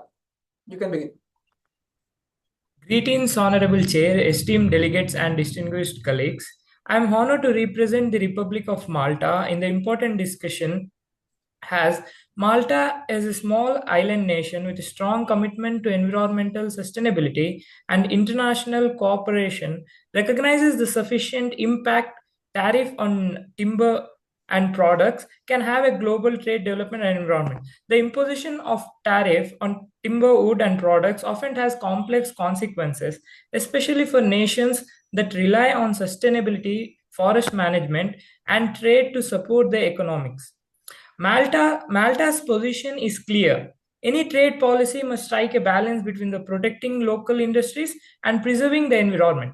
We emphasize the need for international standards on sustainable forestry practice to prevent illegal logging and deforestation, while ensuring that tariffs do not disappropriately harm developing countries and small economies. As a member of the European Union, Malta advocates for a free and fair trade with a strong focus on ensuring that environmental sustainability and social responsibility are embedded in the trade agreements. We encourage all nations to work collaboratively to establish tariffs that are fair, transparent, and that promote responsible trade, which also benefits our shared environmental goals. Thank you, my chair. Yes. Thank you, Delegate. You have elapsed your time. We'll be moving on to the next speaker, or Delegate of UK. You can begin. Delegate of United Kingdom. Thank you, Chair, for the recognition. First of all, I would like to begin with that UK proposes to reduce its deforestation impact through continuing current regulation of the import of timber and timber products and establishing a due diligence system. This due diligence system aims to assure the sustainability of timber and other forest risk commodity supply chains. Now, UK's global agreements to tackle deforestation includes the Glasgow Leaders Declaration on Forest and Land Use and the Forest, Agriculture and Commodity Trade Dialogue, both signed at COP26 in November 2021. The Declaration on Forest and Land Use has been signed by 144 world leaders to represent over 90% of the world forest. They committed to halt and reverse forest loss, land degradation by 2030. And the FACT dialogue brings together the largest producers and consumers of internationally traded agriculture commodities in order to protect forest and other ecosystems while promoting trade and development. At COP27, the Convention on the Global Diversity COP in Montreal in December 2022, and at COP28 in the UAE. Also, UK government announced new climate goals at COP29, including reducing emissions by 81% by 2035, as calling on other countries to bring forward the ambitious targets. Another comes the net zero target, which is committed to reach net zero by 2050. This means total greenhouse gas emissions. Kindly wrap it up. Yeah, sure, Chair. This means that total greenhouse gas emissions would be equal to emissions removed from the atmosphere. Thank you so much. Delegate. That's it. Thank you, Delegate. Moving on, the next speaker on the list is the Delegate of South Korea. You can begin. Delegate of... Am I audible? Yes, you're audible. Please. Honorable Chair, distinguished delegates, the Republic of Korea is honored to address this critical assembly where the future of global trade and environmental sustainability hangs in balance. Our agenda is more than a trade issue. It is a fight for our planet's survival. Forests are the lungs of our world, absorbing carbon, preserving biodiversity, and providing livelihood for millions. Yet unsustainable logging and weak trade regulations are turning these natural treasures into wastelands. Deforestation alone contributes nearly 15% of global greenhouse gas emissions annually, accelerating climate change and endangering our future. South Korea knows what it means to rebuild. Decades ago, our lands were barren due to the Korean War.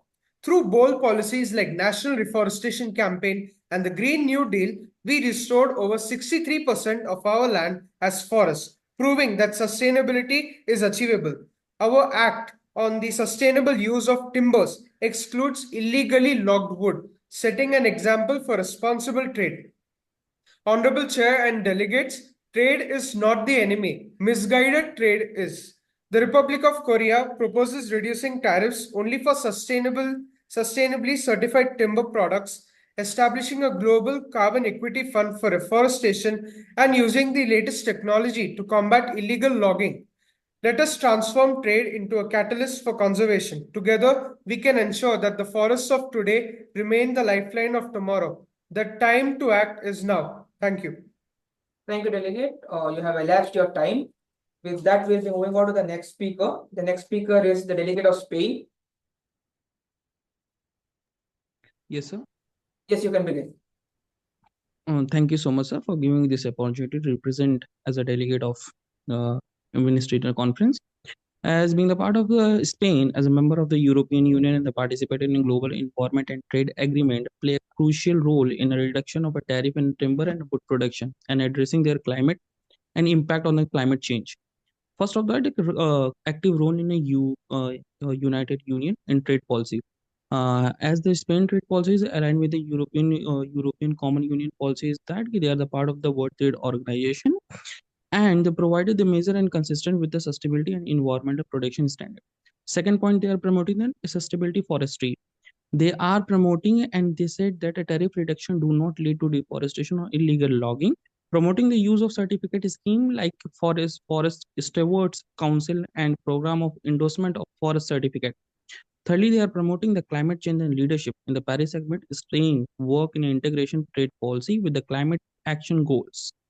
Fourth, they promote the support of low carbon alternatives. That's the sustainability and low carbon materials, particularly in the constructive industries. The tariff reduction schemes and product supports make these products more accessible, help replace carbon intensive and material like creative and steel, thereby contributing to climate mitigation. Participating in global forum, Spain is recognized as by their participation in United Nations Framework Convention on Climate Action, where they shows the climate-friendly policies. Delegate, have elapsed your time. Yes, sir. Yes, sir. I'm concluding. Yes, sir, I'm concluding. As a role of the Spain reducing tax on a timber and a wood products, in a combination of sustainability and climate change and biodiversity conversion. Thank you, sir. Thank you, Delegate. With that, we'll moving on to the next speaker. The next speaker is a delegate of US.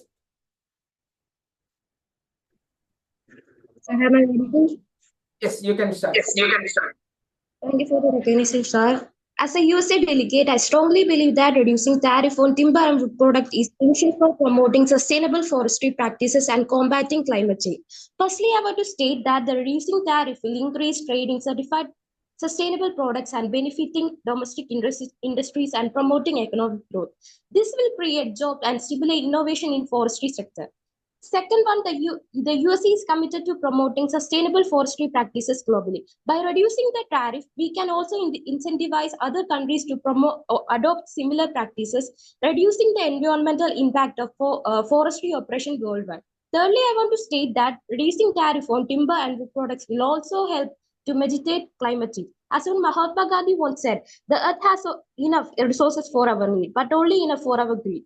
As a responsible global leader, it is our duty to protect our earth for future generations. By promoting sustainable forestry practices and increasing the use of timber in construction, we can reduce carbon emission and embodied energy in the building sector. So let's work together to protect our earth and ensure a sustainable future for all. Thank you, and I yield my time to respected Chair. Thank you, Delegate. Please keep yourself. Delegates kindly.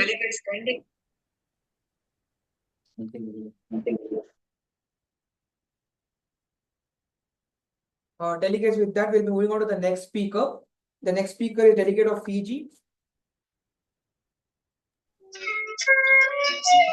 Good evening. Yes, please. Good evening, all the gentlemen. Reducing tariffs on timber and wood products can have significant economic and environmental implications both globally and for countries like Fiji.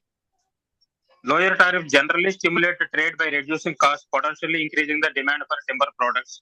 But for countries like Fiji, reducing tariffs could make imported timber products more competitive against local products, potentially impacting the domestic industries. However, the increased demand for timber due to lower tariffs may lead to higher rates of logging, all over the world, raising concerns about the deforestation and loss of biodiversity.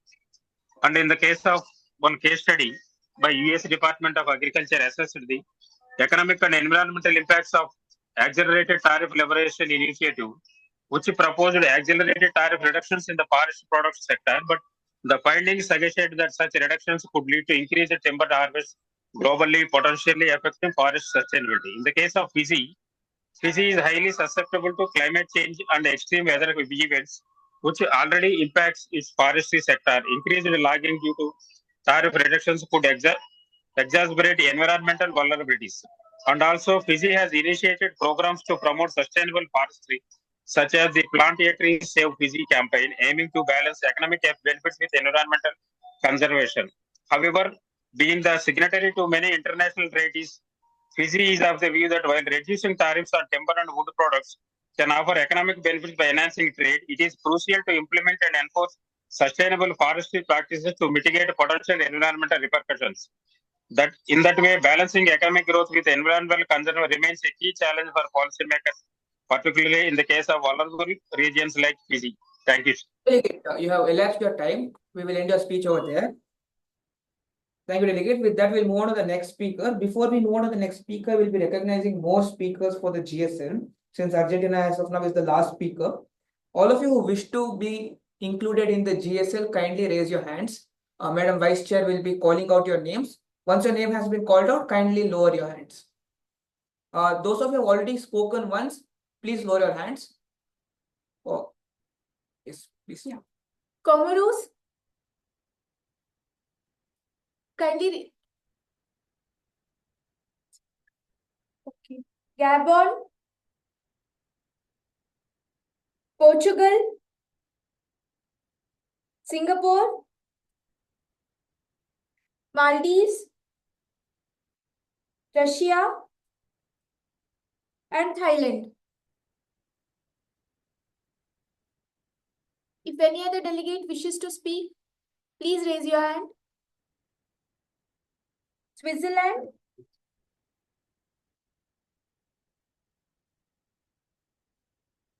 Alright. Our delegates will be recognizing more speakers at a later point of time. As of now, the delegates recognized are Comoros, Gabon, Portugal, Singapore, Maldives, Russia, Thailand, and Switzerland. With that, we'll be moving on with the next speaker, Argentina. You can proceed. Honorable Chief and distinguished delegates, as the representative of Argentina, a nation enriched by its extensive forests and biodiversity, I am privileged to address the pressing issue of reducing tariffs on timber and wood products and its impact on climate change. Forests are among the most critical assets in the fight against climate change. They absorb nearly a third of global carbon emissions annually, act as a reservoirs of biodiversity, and provide livelihood for millions. However, the current high tariffs on timber and wood products present significant challenges. These tariffs often push trade into illegal and unsustainable practices, damaging ecosystem and undermining efforts to combat deforestation. Argentina firmly believes that reducing these tariffs offers an opportunity to promote legal and unsustainable forestry. This can ensure that timber production aligns with conservation efforts and support global climate goals. Lower tariffs also encourage access to advanced technology, fostering innovation in the wood industry while minimizing environmental impact. It must be accompanied by global corporations to establish robust frameworks that prevent exploitation and ensure sustainability. Argentina calls for enhanced certification systems such as the Forest Stewardship Council to verify that timber is sustainably sourced. We also emphasize the importance of financial and technical support for developing countries to adopt eco-friendly practices. Delegates, reducing tariff is more than an economic decision. It's a step toward aligning global trade with climate action. Argentina is committed to working collaboratively with all nations to balance economic growth, environmental stewardship, and the well-being of future generations. Thank you. Thank you, Delegate. You have elapsed your time. With that, we're moving on to the next delegate. Delegate of Comoros, you can begin. Am I audible? Yes, you're audible, please. Thank you, Chair, for the recognition. Honorable Chair, distinguished guests, and my fellow delegates. It's an honor to address this assembly on behalf of the Union of Comoros. Comoros, an archipelago nested in the heart of Indian Ocean, our lush rainforests are not merely a source of timber, but are the lung of our islands, vital for biodiversity and a key part of our economy. The current tariff structure on timber and wood products often incentivizes unsustainable logging practices. High tariffs on processed wood products can discourage value addition within developing countries like ours. This pushes us towards exporting raw logs, leading to deforestation and exacerbating climate change. Thus, we believe that this is not merely an economic opportunity but also an environmental imperative for us. Hence, ensuring tariff reduction must also be accompanied by guidelines on forest management, traceability on timber products, and incentives for reforestation and afforestation projects. Furthermore, we believe that the benefits of tariff reduction should not be limited to developed nations. Developing countries like Comoros stand to gain from equitable access to global timber markets, provided we receive the necessary support system in terms of capacity building, technology transfer, and financial resources. These measures will help ensure that all countries can fully participate in a transition towards green economy. In closing, I urge all delegates here to consider the broader impact of our decision, both on environment and on the people who rely on our forest. By supporting this, we can ensure that we don't trade for short-term economic gains. Thank you. Thank you, Delegate. You have about 7 seconds remaining. How do you like to use your time? I would entertain some comments. You like to use it too? Sir, I would like some comments. Comments. All right. Delegates, do note that when you yield your time for questions, you will be marked the highest as compared to yielding for comments, and yielding back to the chair will not be marked at all. So with that, would you like to change your yield or would you like to continue with yielding for comments? Sir, questions would also, I would like to yield it to questions. All right, noted, delegate. We'll be having 2 questions for you. Delegates who wish to question the delegate of Comoros, please raise your hand.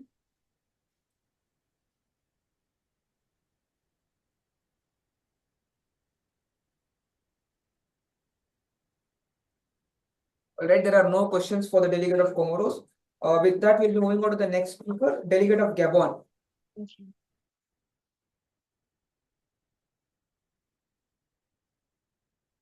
Delegate of Gabon. Yes, you're audible, madam. Please start. Honorable Chair and distinguished delegates, representing the Republic of Gabon, I bring to this forum the voice of a nation that has not only embraced its responsibility as a steward of the world's second largest tropical rainforest, but also strives to ensure that trade and environmental preservation go hand in hand. Gabon economy is deeply intertwined with its forest, which covers 88% of our landmass. Timber export contributes significantly to our GDP, according for approximately 10 to 15%, and serves as a backbone of a rural livelihood. However, in 2010, Gabon took the bold step of banning the export of raw logs. This policy, while reducing a short-term revenue, has encouraged the domestic processing, generated employment, and strengthened our position in the global trade of value-added timber products. Gabon is proud to be a net carbon absorber, sweeping over the 140 million tons of carbon dioxide annually, thanks to the sustainable forestry and the conservation policies. Partnerships like Central African Forest Initiative and our carbon credit deal with Norway are evidence for the Gabon's leadership in balancing the economic and environmental priorities.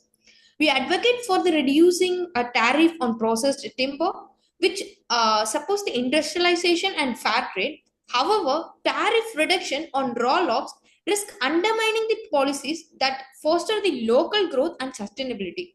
Gabon also called for the climate finance and technology transfer for help the country's sustainable manage their forest. In conclusion, we would like to say that Gabon reaffirm its commitment to fostering the equitable trade, climate action, and inclusive growth. We initiate a global collaboration to ensure that the trade drives sustainability and prosperity for. Thank you. Thank you, delegate. With that, we'll move on to the next speaker. The next speaker is the delegate of Portugal. You can start. Honorable ministers and distinguished delegates, it's an honor to speak today on the critical topic. As a nation with abundant forest resources, Portugal recognizes the immense potential of timber and wood products in driving both economic growth and environmental sustainability. Reducing tariffs on timber can boost local industries as well as create jobs and enhance our global competitiveness, particularly for our high quality timber products. More importantly, timber is a renewable resource that helps combat climate change.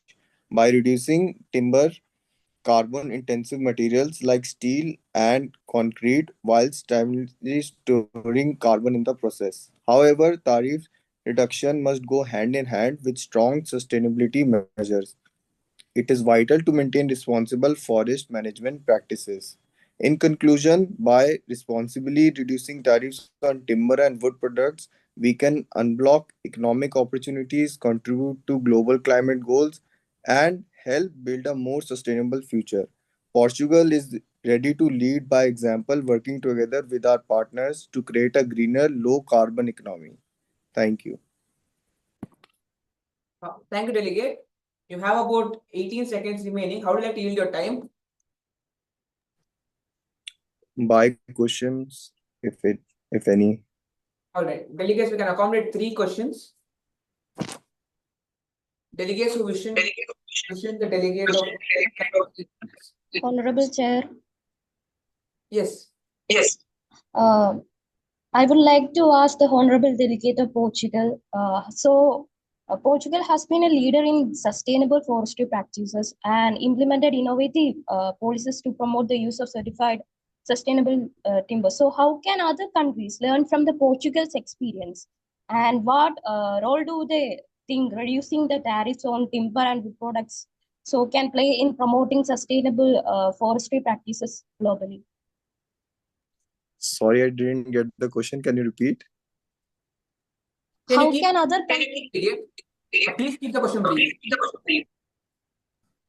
How can other countries learn from Portugal's experience, and what role do they think reducing tariff on timber and wood products can play in promoting sustainable forestry practices globally? Portugal is committed to aligning trade policies with our climate goals.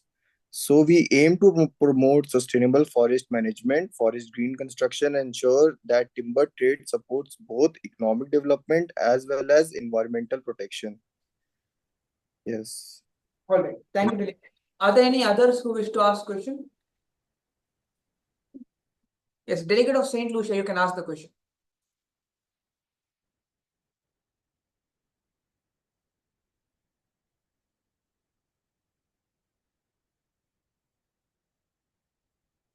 Delegate, you're muted. Kindly unmute and ask the question. Delegate of St. Lucia.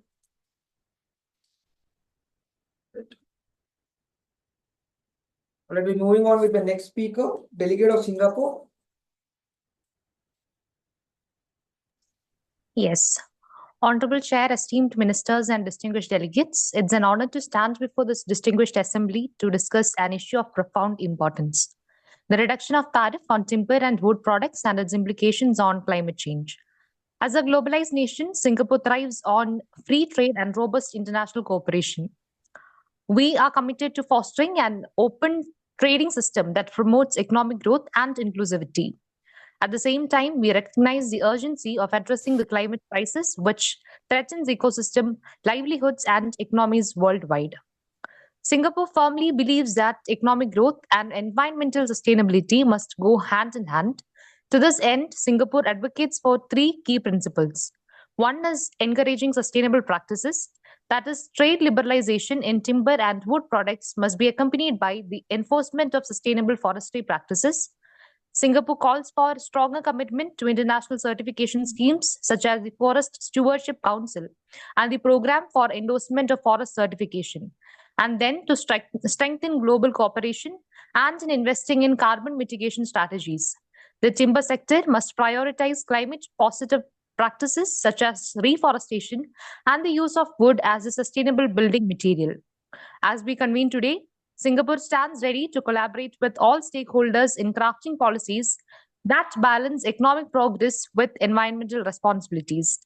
Let's ensure that the decisions made here foster equitable trade, protect our planet's resources, and secure a sustainable future for generations to come. Thank you.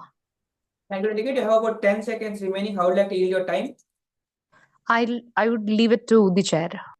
All right, noted delegate. With that, we'll be moving on to the next speaker. That will be the delegate of Maldives. You can begin. It's delegate of Maldives. Am I audible? Yes, you're audible, madam. Please start. With controls over the reduction of tariff and impact on the climate change, the carbon markets take birth, unquote. So, distinguished chair, fellow delegates, greetings of the day. The Maldives, as the representative of the Maldives, which is a member country of WTO since 1995, it is a nation committed towards balancing the environmental sustainability with economic development. We bring a unique perspective to the traditional issue of the climate change and tariff regulations in this liberalized world. Our country is a tropical island nation which is located in the Indian Ocean, southwest of the Sri Lanka and the India. The Maldives is as an island nation has taken up many initiatives and economic reforms towards the reduction of tariff on the timberwood and the impact on climate change. So the initiatives include the trade liberalization and the economic reforms inculcation, the bilateral and regional trade agreements, including the SAFTA, FTAs, and the trade relations with the Gulf countries and the Southwest Asian countries, and also the government's national trade policy, which is the policy which supports the gradual reduction of tariffs, especially on the raw materials, including the timberwood and the essential import items. Also, the initiatives towards the SDG goals and the green technology inculcation in the blue economy and the financial technology. If it elapse your time, you can wrap up your speech, the last sentence. That's all. Sure. So the Maldives has also taken initiatives of inculcating the financial technology in the blue economy and the green economy regulations after the COVID era, and also it has been a part of Paris Agreement, the caucus agreement. Your speech ends at COVID era. Thank you, delegate.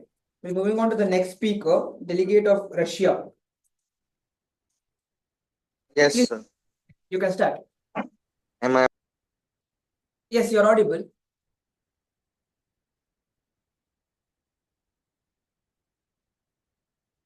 Please, the floor is yours. Delegate of Russia.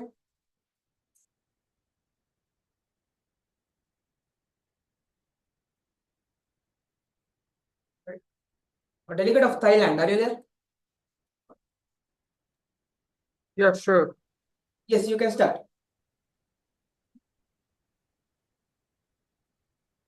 Right. As a Thailand. Yes, you can start. Please, So Thailand. please start with your GSL. Yeah, sure. So Thailand stands with the reduction of tariff on timber products and its wood products. Thailand is one of a member of Asian. Can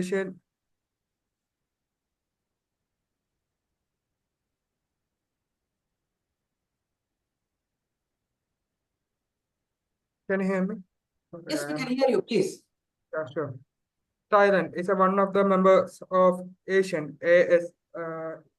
So the Asian members are trying hard for reducing the timber.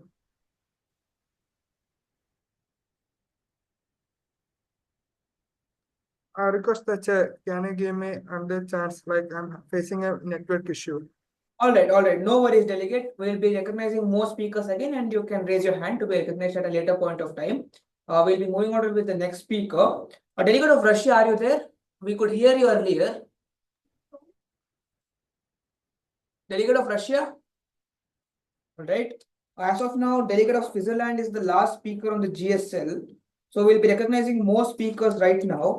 Those of you who wish to speak and have not spoken until now, please raise your hands. Those who have already spoken, please refrain from raising your hands. Yes, Madam Vice Chair will be recognizing speakers, calling out your names. Once your name has been called out, kindly lower your hands. India, Qatar, Hungary, Russia, Malaysia, Czech Republic. Any other delegate who wish to represent?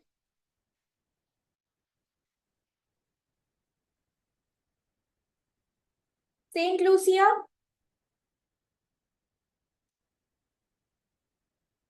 Switzerland. Okay, delegates who have already spoken and wish to speak again, please raise your hands now.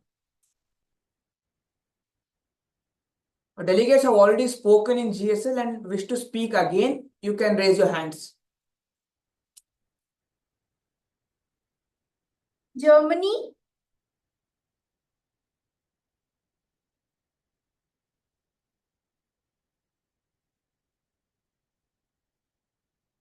Yes, as of now, the list stands like this: Switzerland, India, Qatar, Russia, Malaysia, Czech Republic, Saint Lucia, Switzerland, and Germany.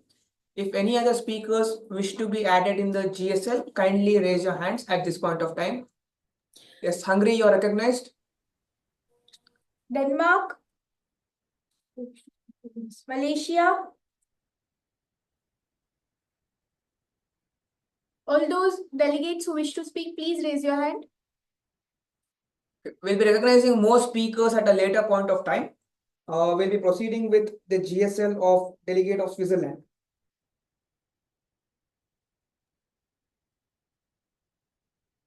Delegate of Switzerland.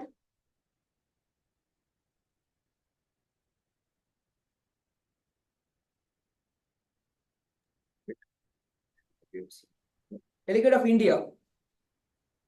Audible. Yes, delegate of Switzerland, you can proceed. Yeah, am I audible? Yes, you're audible, please. Yeah. Honorable Judge, Honorable Chair, esteemed colleagues, and distinguished guests, it's both a privilege and a responsibility to stand before you today at this critical juncture in our efforts to combat climate change and to protect our planet's natural resources. As a country deeply committed to sustainability and environment, Switzerland has long recognized the importance of our forests, not only as a source of timber, but also as an essential ecosystem for diversity and carbon and climate resilience. The issue we are gathered to discuss today is of great significance: the reduction of tariffs of timber and wood products, and how these discussions could have a far-reaching implications for our both economy and climate.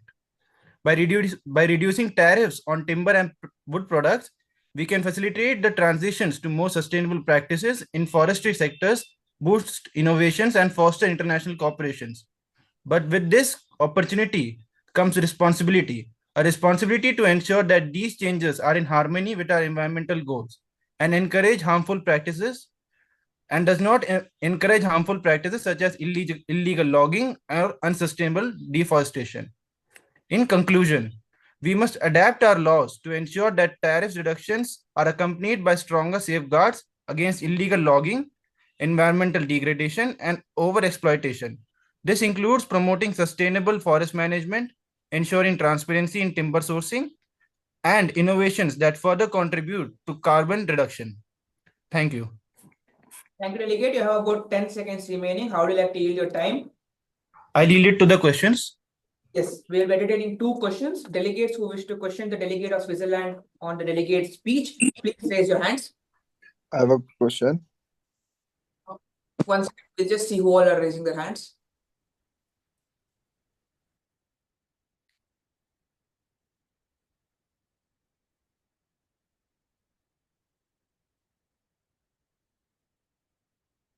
All right, we can have questions from delegate of Czech Republic, Portugal, followed by Argentina.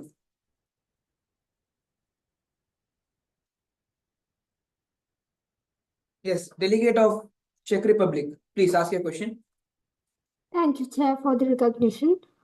Does Switzerland have any specific reforestation initiatives supported by reduced tariffs? Switzerland already has a robust framework. Hello, am I audible? Yeah. Audible, Yeah, please. Switzerland already has a robust framework for sustainable forest management and timber production enshrined in its Forest Act, which emphasizes the conservation of forest, biodiversity, and ecosystem services. This act ensures that timber harvesting is carried out in a way that does not exceed the forest's natural tree generation capacity, promoting long-term sustainability. Yes, thank you, delegate. Next, we have the delegate of Portugal. You can ask a question. Thank you, Chair. Mr. Switzerland, as a country with a strong focus on environmental stewardship and innovation, how can Switzerland collaborate with other nations to establish global standards for sustainable timber trade, especially in light of the potential benefits from reducing tariffs? Thank you. Thank you, Mr. Portugal. For Switzerland trades in timber is regulated to ensure that only legally harvested timber enters the market in line with European Union timber regulations. Our laws ensure that timber imports and exports respect both international and domestic environmental standards. Moreover, the lower tariffs could inevitably lead to over exploitation of timber resources, which especially in regions where regulations are not stringent, this could pose a strict risk to biodiversity and forest health. Thank you. But my question is how Switzerland can. Delegate will have to seek the EB's permission for follow-up. Sorry, can I speak? No, delegate. We will not be having a follow-up due to constraint of time. Delegates, when addressing each other, please refrain from using Mr. or Mrs. because Mr. Portugal is not the appropriate way to address, since a country cannot be a Mr. or Mrs. It can be delegate of so and so country. Moving forward, delegate of Argentina. Okay, thank you, Chair. You can ask your question. So how does your country ensure that reducing tariffs on timber will not encourage illegal logging? Sorry, can you repeat it? Like, how does your country ensure that reducing tariffs on timber will not encourage illegal logging?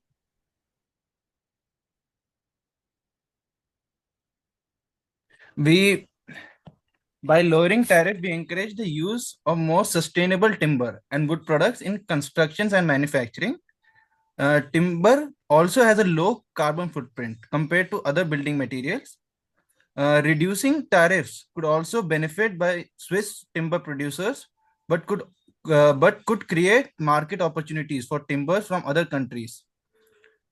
This could foster a global shift. Thank you. Thank you, delegate.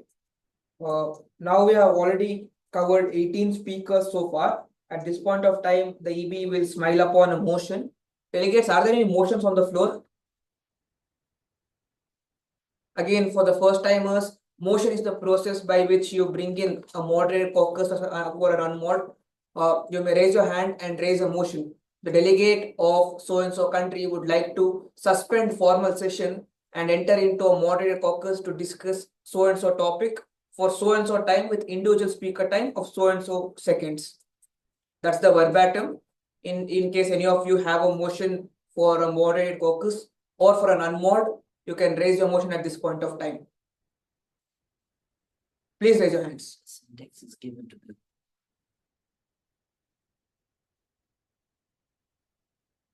If there's no motion, we will be continuing with the GSL.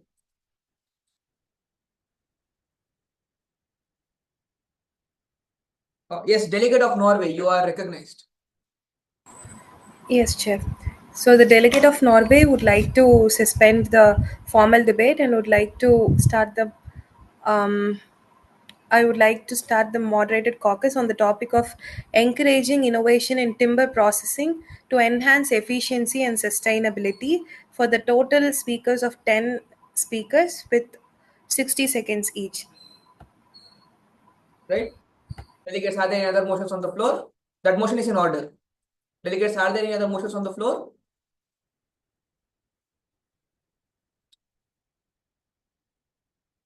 Right. Okay, now we will be moving on to voting for the motion raised by delegate of Norway, encouraging innovation in timber processing for efficiency. Total period 10 minutes. individual speaker time 60 seconds, which implies 10 speakers can speak on the said topic. Everybody in favor of, please raise your hands. Everybody in favor of the motion, please raise your hands.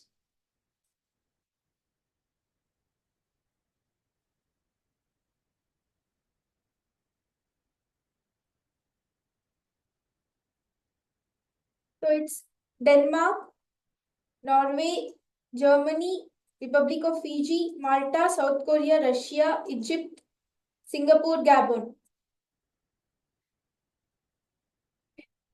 All right, so we have 10 votes in favor. Everybody, please lower your hands.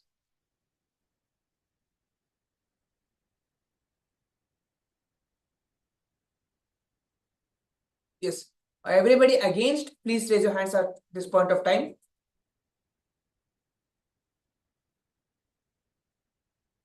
Everyone against?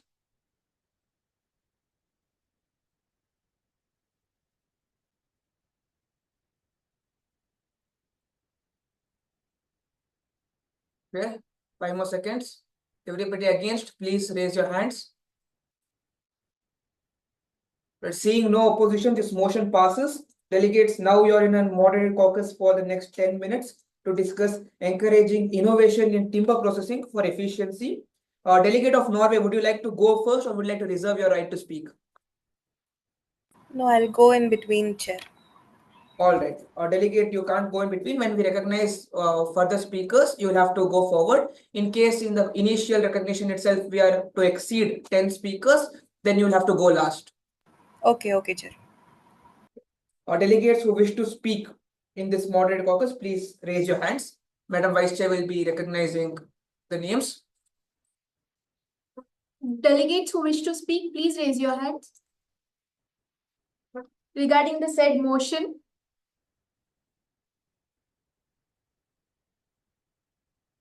delegates who voted for the motion, please raise your hand.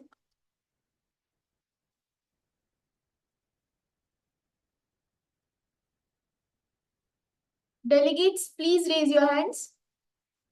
Delegates, we believe that in case you voted in favor, it implies that you wanted to speak.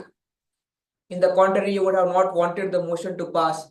So we believe you have something to share with us. So please raise your hands for those of you who wish to speak on the said moderated caucus agenda. But please don't drink so much water that you have to run out and use the restroom. So you consume only what is necessary. It is best not to take a break in between so that you... Delegates, please keep yourself muted. Yes, sir. Yes, thank you, delegates. We have a few minutes. Please. Malta and Republic of Fiji, Germany, Norway. All right, we'll be recognizing more speakers at a later point of time. Delegate. Certain physiological cycle. This is referred to as a mandala. If you introduce a new system, it takes a minimum of 4. Delegate of Fiji, please keep yourself muted. You have not been recognized. Thank you. Delegates, now you will be having 60 seconds. Delegate of Malta, you can begin. Once again, greeting, Chair. Has the motion for the technological advancement regarding the timber usage in developing countries and the developed countries? Yeah. According to me, the technological use, use of technological advancement in the usage and the track of the timber woods would give an upper hand to every country to track and reduce the logging process in the timber wood products. Technological in the previous days, because of lack of technology, the usage of timber woods was being held by groups and syndicates where they used to trade these timber woods in a illegal sources, and this could give rises for various matters. Sir? Yeah, my Chair. When I raise my hand, it implies that you have 10 seconds left. So you have 10 seconds, you can conclude. Thank you, Chair. So the technological advancement will give the upper hand for every single country to track, to to track the products which are going out of the country and which are coming in, which also helps us to understand the flow of the market. Thank you. Thank you, delegate. Moving on, the next speaker is the Honorable Chair, can you please repeat the motion? Delegate, delegate, you'll have to raise a point of parliamentary inquiry for that. So we'll try again. Yes, delegate of South Korea, please. Can you please repeat the motion? Delegate, for what point do you raise? So you'll have to tell I raise for a point of parliamentary inquiry, following which you can ask the inquiry. That's the process. Okay. Raise the point of parliamentary inquiry. Yes, delegate. Can you please repeat the motion? I couldn't get it properly. The agenda that we're discussing is encouraging innovation in timber processing for efficiency. This was raised by the delegate of Norway. With that, we'll be moving on to the next speaker, delegate of Fiji. You can start. Delegate of Fiji. Because Good evening. washing the surface of your skin. The sustainability of environment along with this reduction of tariff should be In spite of that, concurrent. Otherwise, it will be difficult for. Please, delegate of Fiji, you can begin. Fiji is only speaking. Somebody else was also speaking. Yes, Republic of Fiji, you can begin. Sorry for the inconvenience, you can begin. You have 60 seconds, please.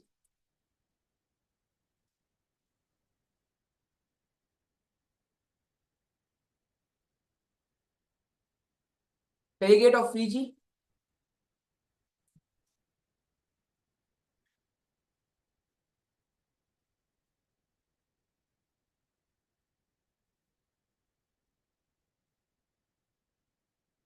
Shambhavi, it was a mistake to teach it to you.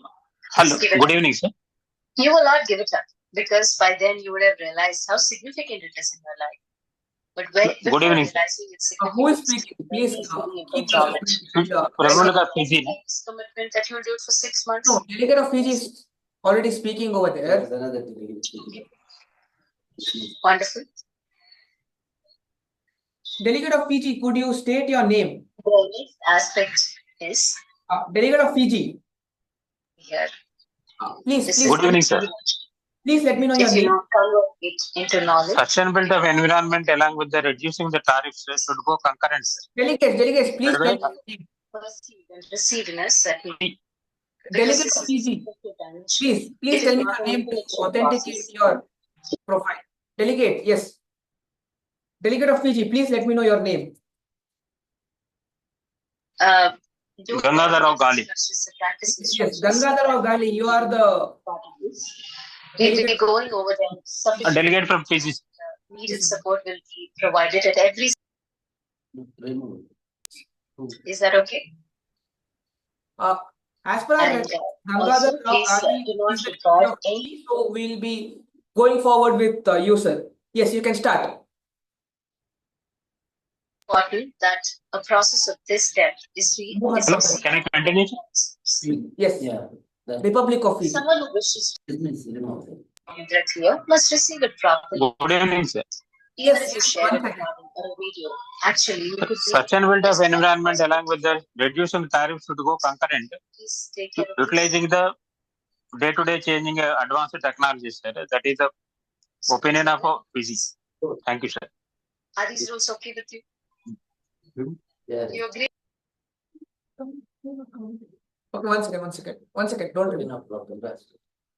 All right. There seems to be some technical problem from your side. We are hearing two voices. So we were on the presumption that there are two delegates. No worries. Delegate of Fiji, you can start. You have 60 seconds. Please.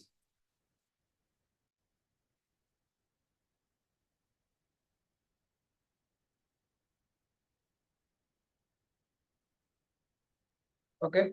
Delegate of Germany.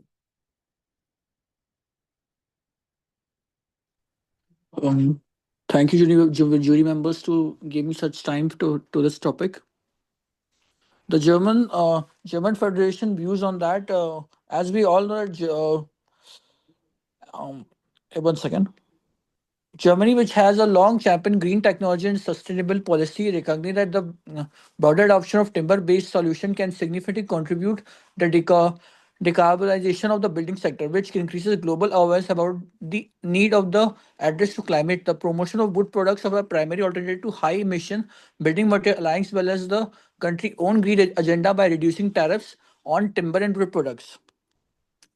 And as a part of this commitment of the European Union Green Deal with the Paris Agreement, Germany supports the reduction of trade barrier and products that contribute to environment sustainability, including timber and wood products. The European Union, of which Germany is a key member, has incredibly moved towards a policy that prioritizes sustainability, reducing trade barriers for good to promote environmental goals by lowering tariffs on timber. Germany aims to make easier for more affordable industries transition towards this, and and also I completed it. Yes, delegate, I elapsed your time. Thank you. We're moving on to the next speaker, delegate of Norway. Before you begin your speech, we'll be recognizing 6 more speakers. So delegates who wish to speak in this moderator caucus, please raise your hands. Once Madam Vice Chair has called out your name, you can lower your hands. The delegates who wish to speak are Gabon, South Korea, Denmark, St. Lucia, Thailand, Singapore. Yeah, that's for now.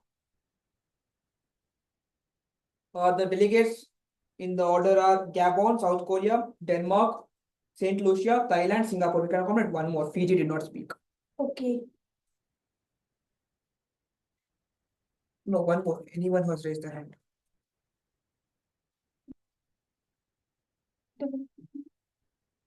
Yes, USA. So Gabon, South Korea, Denmark, St. Lucia, Thailand, Singapore, and USA. After which, if many more speakers want to speak on the same topic, you can of course ask for an extension of this motion. So with that, delegate of Gabon, you have the floor for the next 60 seconds. Chair, you missed Norway.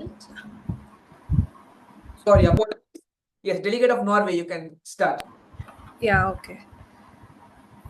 So, timber as a renewable resource can be a powerful tool in combating this climate change, but only through the innovative processing methods that improve the efficiency and minimize the environmental impact.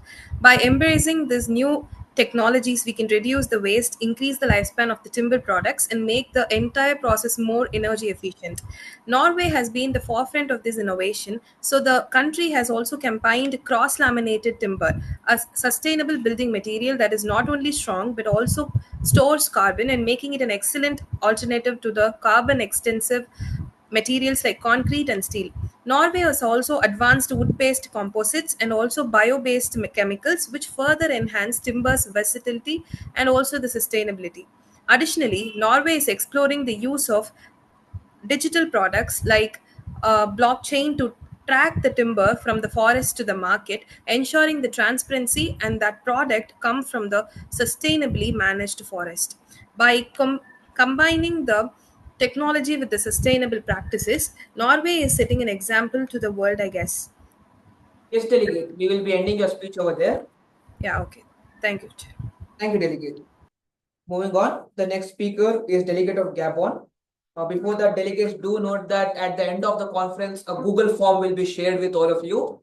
So please stay with us until the end of the meeting. Only those of you who fill in the Google form, the feedback form at the end of the session, will be issued the participation certificates. Yes, delegate of Gabon, you can proceed. Am I audible, Chair?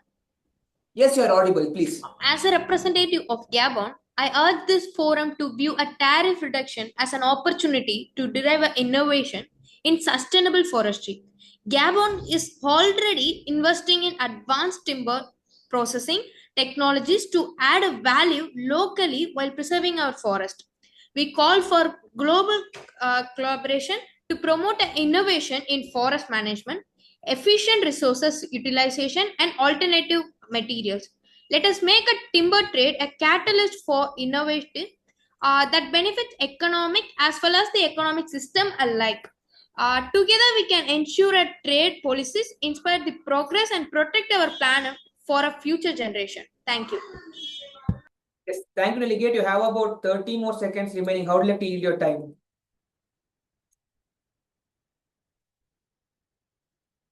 A delegate of Gabon.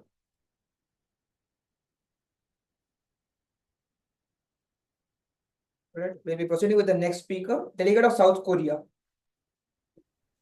Thank you, Chair. Honorable Chair, innovation is the cornerstone of sustainability, and in timber processing, it holds the key to efficiency and conservation. Advanced technologies like AI-powered sawmills, automated drying techniques, and bioengineering, they can minimize waste, reduce energy consumption, and enhance the durability of wood products. South Korea firmly believes that trade policies must incentivize such kind of advancements by reducing tariffs on eco-friendly timber technologies and offering subsidies for innovation. We can drive the adoption of sustainable practices globally. We are ready to trade in timber, but also the ideas and innovations that shape its future. We can revolutionize the timber industry to protect our planet and also grow our economies sustainably. Thank you. Yes, thank you, delegate. You have about 40 seconds remaining. How would you like to yield your time? I like to yield it to the chair. All right, thank you, delegate. Next is the delegate of Denmark. You can begin. Thank you for recognition. Denmark views on innovation in the timber and wood products industry, commitment to sustainable forest management and innovation. Denmark has long-standing commitment to the sustainability, and this reflected in this country's forestry policy. Denmark is likely to support technological inventions that promote sustainable forest management and timber production. This includes using precision forestry, data analytics, and satellite technology to optimize timber yield while minimizing environmental impact. Denmark would likely to support precision forestry, sustainable forestry certification. Denmark would advocate for global system to ensure timber products are sourced from sustainably managed forests. Denmark is likely to support and forward-thinking innovation-driven approach to the timber and wood products industry that aligns with its water and sustainability goals. This would include fostering technological advance in timber processing, advocating for the development of bio-based products, supporting sustainability forestry practice, and driving the circular economy in the timber sector. Denmark's focus would be ensuring that timber innovation leads to be both economic and environmental benefits, contributing to global sustainability efforts. Thank you. Thank you, delegate. Moving on, the next speaker is the delegate of St. Lucia. Thank you, Chair. The delegate of St. Lucia would like to say that the timber production in the forest reserve is well regulated and sustainable and has minimal ecological and environmental impact. The St. Lucia focuses on ensuring sustainable flows of products and that support both local economies and biodiversity conservation. The idea of reducing tariff on the timber production would generally generate the employment, and also it would provide the resources which are to be used for the future generations. It would help the end product to be in more economical way, and it would also lower the prices which would be so that the timber would be bought by all the local people and all the local economies. Further, the forest department will also get help in work with the partners to enable regulated and sustainable use of the defined forest areas in the support of local livelihoods and also and maintaining the ecological balance. Thank you. Thank you, delegate. You have about 5 seconds remaining. How would you like to yield your time? I would proceed for the questions. Okay, we'll have one question for you. Delegates wishing to ask question, please raise your hands.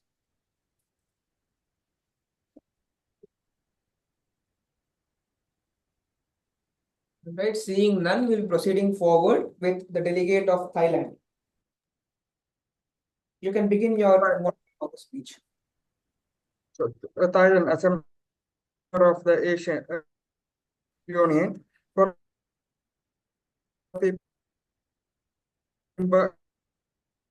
as well as the regional environment.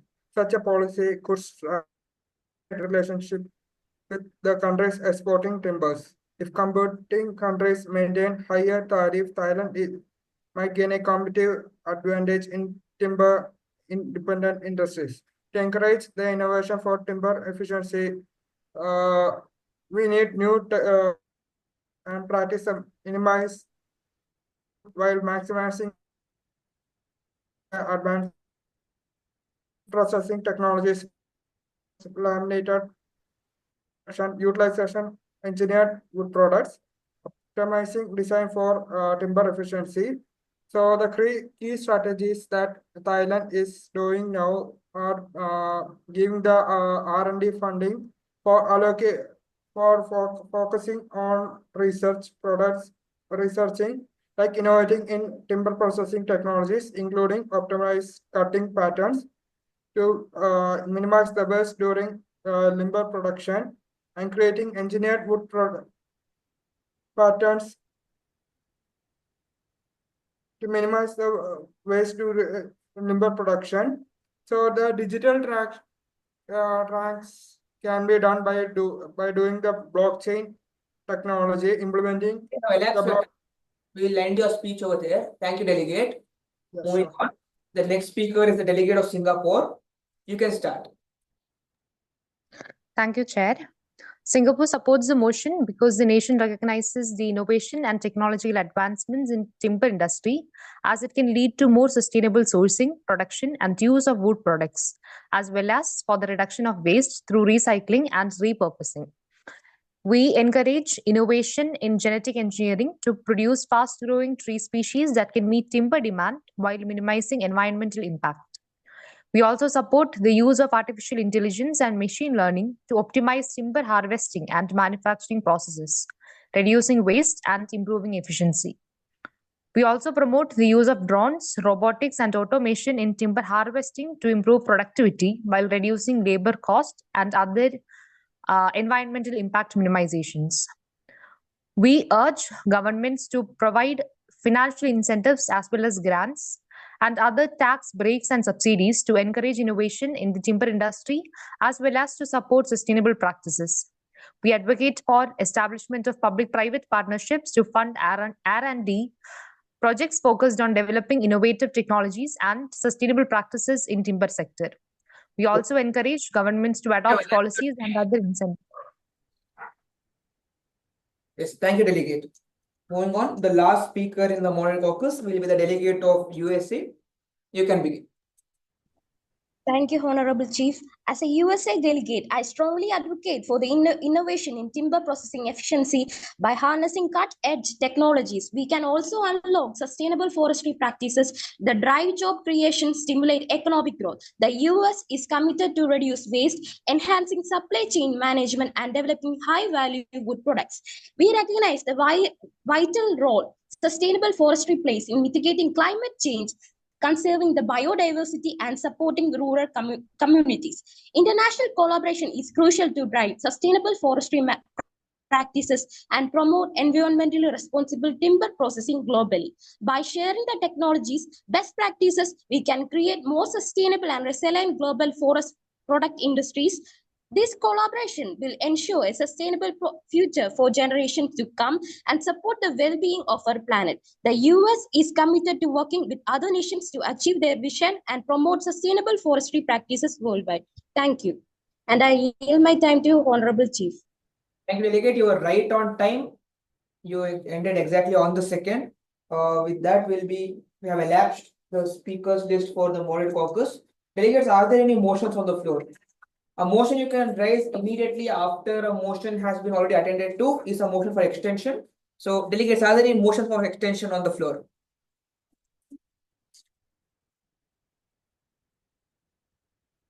Yes. Delegate of Comoros. Followed by Norway. Yes. Delegate of Comoros. Audible? Please propose your motion. Am I audible? Hello. Yes, you are audible. Okay. The delegate wish to suspend the formal debate and propose a motion for moderated caucus on the topic addressing illegal logging and No, delegate, it is not in order. The only motion you can raise after we have already had a moderated caucus is for extension. We'll have to have a minimum of one GSL speech before going again with a moderated caucus. So, delegates, if there's any motion for extension alone, please raise your hands.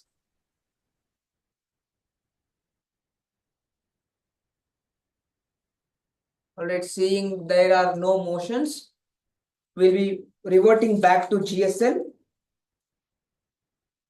The speakers in line on GSL are as follows: India, Qatar, Russia, Malaysia, Czech Republic, Saint Lucia, Switzerland, Germany, Hungary, Denmark, and Malaysia. Yes, a delegate of India, you have the floor for the next 90 seconds.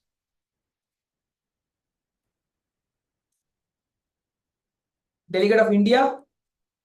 Yes, sir. Yes, you Am I have. audible? Yes, you are audible, ma'am. Please. Sure. Greetings, Honorable Chair, esteemed delegators, and everyone present. Today, I stand before you representing India, a nation deeply committed to combating climate change and preserving our planet for future generations. The illegal and unsustainable traffic of timbers not only deplete our forest but also exacerbate climate changes. Forests are the lungs of our earth, absorbing carbon dioxide and releasing oxygen. Every tree felled illegally is a step backward in our fight against climate change. India has taken significant steps in curbing illegal timber trade through various incentives and various laws and sustainable forest management practices. For example, the Forest Conservation Act 1980, the Environment Protection Act 1986, and the draft for the National Forest Policy 2018. However, this is a global challenge that requires a united effort. So only together we can reduce the traffic of timber, protect our forest, and ensure a healthier, more sustainable future for all. Thank you, sir. Thank you, delegate. You have 20 seconds remaining. How would you like to yield your time? I would delegate it to the chair. All right, delegate. Noted. With that, we'll be moving on to the next speaker, delegate of Qatar. Honorable Chair, esteemed delegates, the delegation of Qatar stands firmly in support of reducing tariffs on timberwood, recognizing the multifaceted benefits it can bring to global trade and climate action.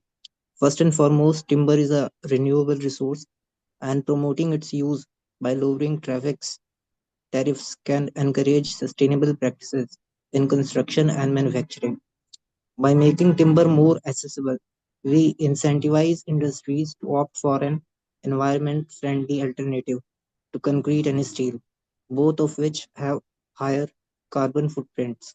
Moreover, this reduction can facilitate the growth of green economies, particularly in developing nations where sustainable forestry practices can create jobs and stimulate economic growth, all while ensuring that climate goals are met.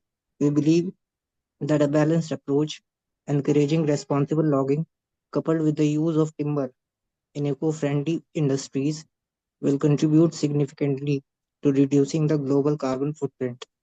Lastly, the reduction of tariffs will support the global transition to a circular economy where timber industry, properly managed, can contribute to carbon sequestration and overall climate resilience. Qatar therefore advocates for the reduction of traffic tariffs on timberwood as a strategic measure for both economic growth and climate mitigation. Thank you. I would like to yield my time to questions. Thank you, delegate. We can have one question. Delegates who wish to question the delegate of Qatar on the speech can raise your hand.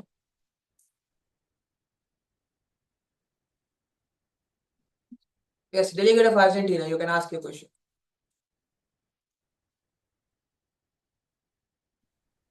So, what mechanism will you use to ensure imported timber is sustainably sourced?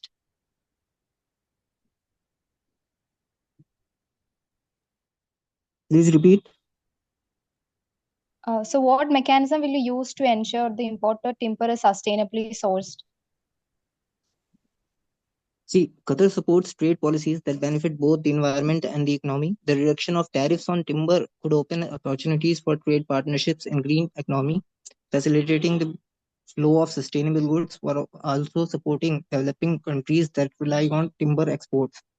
Qatar is heavily investing in sustainable infrastructure, including green buildings, renewable energy, and environmentally friendly urban planning.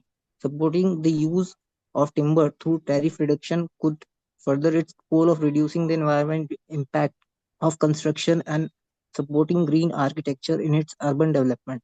Yes, delegate. Thank you. With that, we'll be moving on to the next speaker, delegate of Russia. Before we proceed with the next speaker, delegates, we'll have to end all of today's proceeding before 6 o'clock. So with that in mind, I'll be talking about documentation right now. I'll be taking a few minutes to talk about documentation. Delegates, what exactly is documentation? What's the purpose of it? It's what the committee seeks to achieve. Usually MUNs happen for 3 days, conferences happen for 7-8 days, and over the span of this time, the committee or the conference decides and agrees upon certain issues which they would like to see in action in the world. The way the committee lets the world know or enacts these agreements is through a documentation. So in the present committee, we'll be going ahead with the resolution for which we'll be going ahead. The process for the resolution will be, we'll be accepting DRs. The executive board will be going through the DR for formatting efficiency, as well as once the EB has approved the DR, it will be sent back to you, following which you can table your document, following which we'll be voting upon that, having amendments and so forth. So for the purpose of this committee, we can have a maximum of 3 DRs with 1 sponsor each, or we can have 1 DR with 5 sponsors. All right, that's the number. 3 DRs with 1 sponsor each, or 1 DR with 5 sponsor each. That will be the criterion. All of you can start lobbying, perhaps call for an unmod, discuss with each other how you would like to go about. Again, that's not the only option. One more option is a unanimous DR, wherein which the sponsor will be the committee itself, WTO Ministerial Conference. All of you will be in consensus. In that case, we will not be having any other DR. In case we are sent a unanimous DR as well as a DR by 1 individual country, it would imply that that particular country was not in consensus, thus vitiating the efficacy of that particular unanimous DR. With that in mind, who are sponsors? Sponsors are the people who will talk or back or support the DR. The majority of the actions which are proposed to the DR will be undertaken in the world by those particular countries. And who are signatories? Signatories are people who want to discuss the DR. They may be in favor or against. They just want to talk about the DR. So it need not be that you have to be in favor of that particular DR to, be a signatory. Even if you are against and want to talk, criticize the DR, you can be a signatory. The minimum requirement is 8 signatories for this particular committee. So with that particular number in mind, we'll be moving forward with Russia's speech. Yes, delegate of Russia. Before that, are there any doubts about the documentation?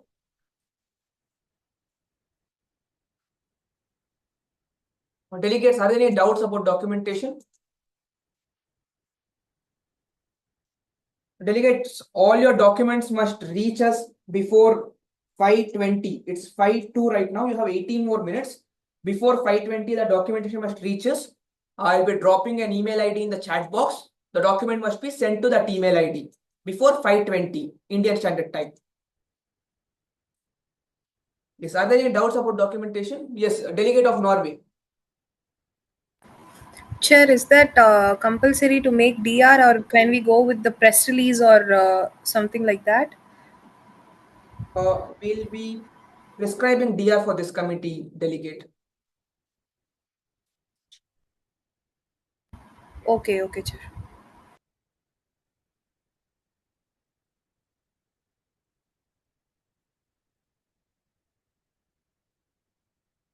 Again, Norway, considering that, it's up to the committee's discretion. The EB cannot rule what documentation is allowed or not. So yeah, press release will also be allowed. But in that point of time, all of you will have to submit a press release. In case 4 of you submit a press release and 1 person submits a DR, none of the documents will be accepted. So all of you will have to stick to a standard format. So you'll have to lobby with each other and discuss what particular document you will be going forward with. But the number remains the same. You can either have one DR or one press release with 5 sponsors, 3 with 1 sponsor each, or we can go ahead with a unanimous press release or a unanimous DR. Okay,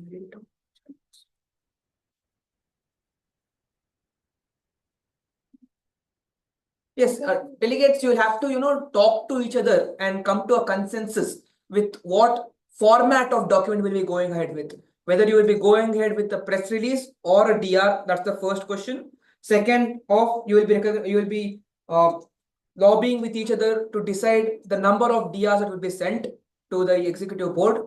If you are sending a unanimous DR, we will not be expecting any other DR other than the unanimous DR. If you are sending one DR with 5 sponsors, that's acceptable. Or we can go up to 3 DRs with 1 sponsor each. Again, the time is 5:20 for you to send the DR. That's the deadline. We'll be receiving it on a first come, first serve basis. If there's no other doubts, we'll continue forward. Delegates, the chat box is open for the discussion as to decide whether it will be the DRs or the press release or the unanimous DRs or press release. So please make use of the chat box or unmute yourself and talk among each other. Delegate of Malta, for what point do you raise? Honorable Chair, I would like to raise a parliamentary inquiry regarding the documentary procedure. I couldn't hear it properly because of some network issue. I would like to ask a doubt regarding the document process once again. What's your doubt? The whole process, I couldn't hear. Delegate will not be able to repeat it again because you already repeated multiple times of time. Your fellow delegates would have heard it. Maybe during an unmod, you can take the assistance of your fellow delegates and they will be able to brief you regarding the procedure. Thank you, Major. Delegate of Russia, you can begin.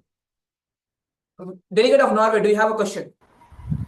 Delegate of Norway would like to suspend the moderated caucus and commence the unmoderated caucus for 10 minutes. Our delegates, we have not asked for motions at this point of time. When we ask for motions, you can raise it again. Okay, Chair. I thought you had a question regarding the documentation. All right. Our delegate of Russia, you can begin with your speech.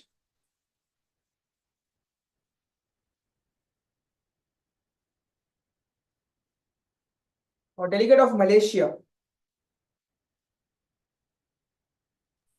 Sir. Yes, please start. Good afternoon to the respected chair and every other delegates present here. It's a delight to represent my country, Malaysia, in this WTO forum. We have been a member of WTO from 1995. Our country is a large country with regards to timber products, both producing wise and exporting wise internationally.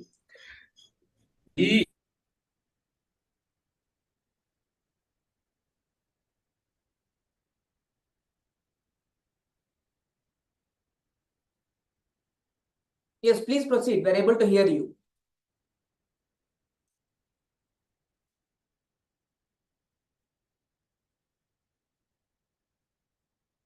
Delegate of Malaysia, we are able to hear you, please.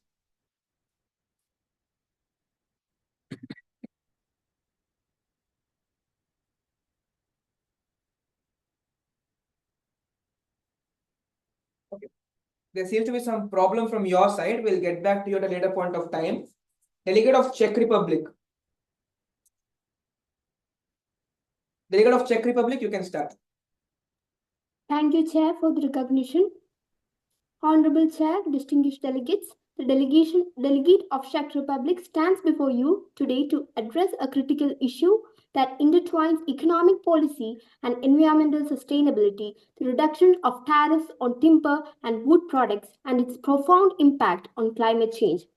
Forests are vital to our planet, absorbing carbon dioxide and releasing oxygen, thus playing a pivotal role in mitigating climate change.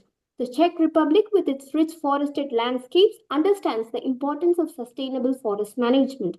However, the current tariff structures on timber and wood products often hinder the responsible and sustainable use of these resources. By reducing these tariffs, we can promote the responsible and sustainable use of forest resources, encouraging reforestation and support the global fight against climate change. The Czech Republic is committed to ambitious climate goals.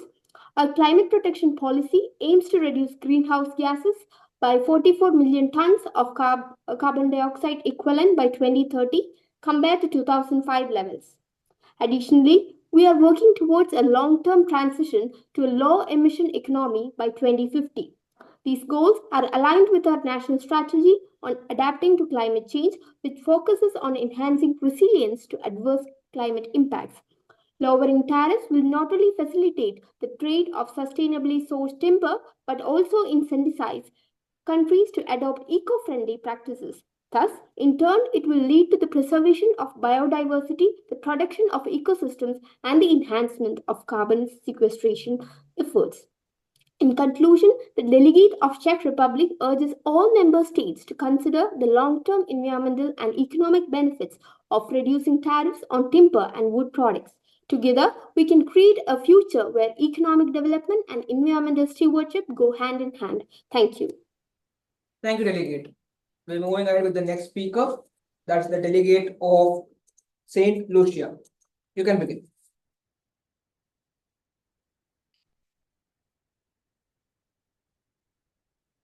Delegate of St. Lucia, you can start your GSM. The delegate of St. Lucia wants to viewpoint on the certain issues which are raised by the current United Nations. First one, the goal 2.2, that is St. Lucia production, which is well regulated, sustainable, and has minimal ecological and environmental impact. It basically focuses on the technical aspects of the management, further focusing on the practical arrangement of the management, and thereby it helps in maximizing the biodiversity values of the area and the business plan. It would help in generation of the employment and other economic activities in the area. Thank you. Well, thank you, Delegate. You have about 70 seconds remaining. How do you have to yield your time? The chair, I would take it to the questions. Okay, we can have 3 questions for the delegate of St. Lucia. Delegates wishing to ask a question, please raise your hands.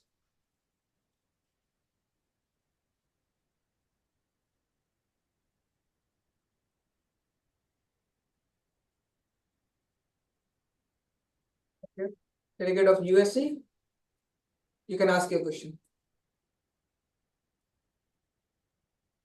Thank you, Honorable Chief. I would like to ask St. Lucia the question: how does St. Lucia plan to address the challenges of deforestation and land degradation while also promoting sustainable forest management and the biodiversity conversion?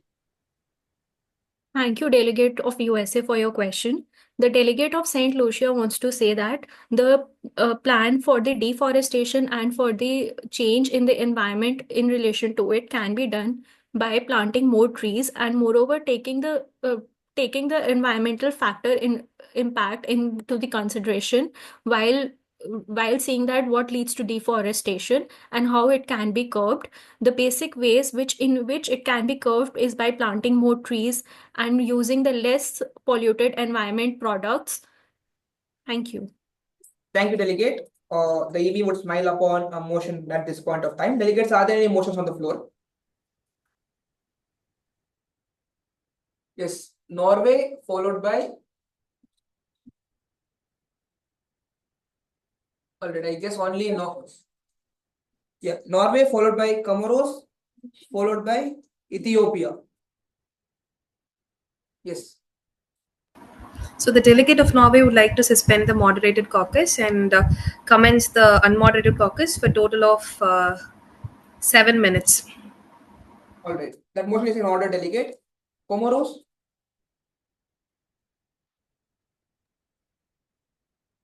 Chair, the delegate of Comoros would like to suspend the moderated caucus and would like to start the unmoderated caucus for 7 minutes.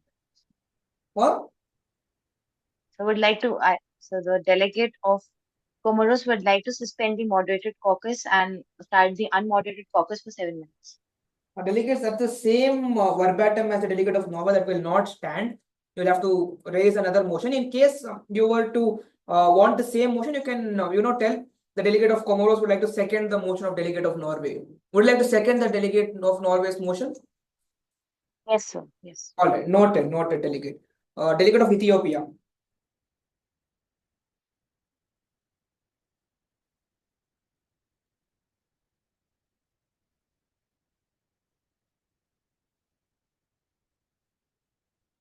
All right. There might be some technical problem. We'll be moving ahead with the voting for delegate of Norway's motion. 7-minute unmod. Everybody in favor of?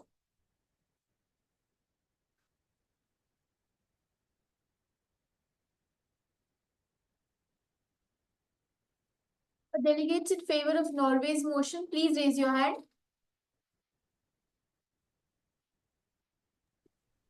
Sir, what was the motion about, sir? Can I raise a parliamentary query? The delegate of Norway raised a motion for a 7-minute unmod. Basically, what happens in unmod is we will mute ourselves and we'll be having observing role. All of you can unmute at the same time and talk to each other. It's like a recess where all of you can lobby with each other. Okay, sir. Thanks, sir. With that clarification, everybody in favor of? Everybody in favor of motion, please raise your hand. That would be Norway, Comoros, Denmark, Germany, USA, Egypt, Argentina. Any more delegates? All right, that's 9 for votes. South Korea, Malta, Gabon.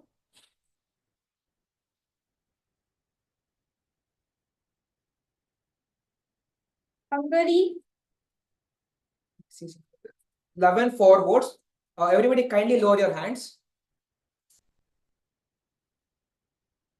Okay, now everybody against, please raise your hands. Against the motion of Norway, please raise your hand. Delegates who are against the motion of Norway.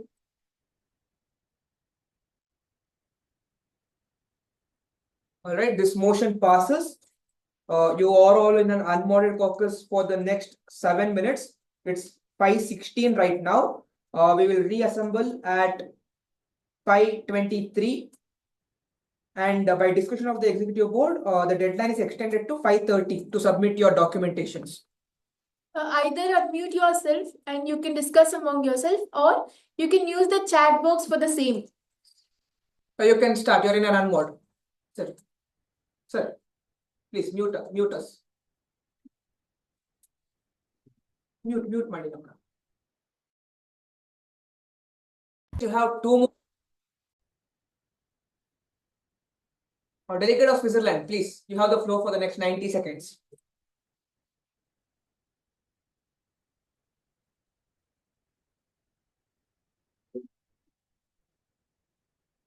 Delegate of Switzerland.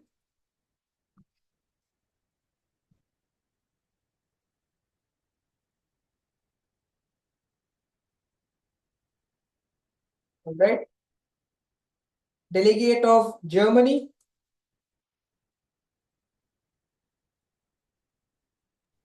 Thank you, council members. Yes, please. You have the floor for the next 90 seconds.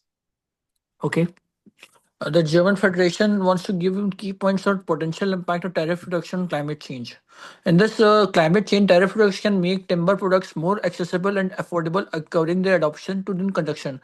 This shift from the traditional, more carbon-intensive materials like concrete and steel and wood can significantly reduce that carbon footprint of buildings, which account for nearly 40% of global emissions.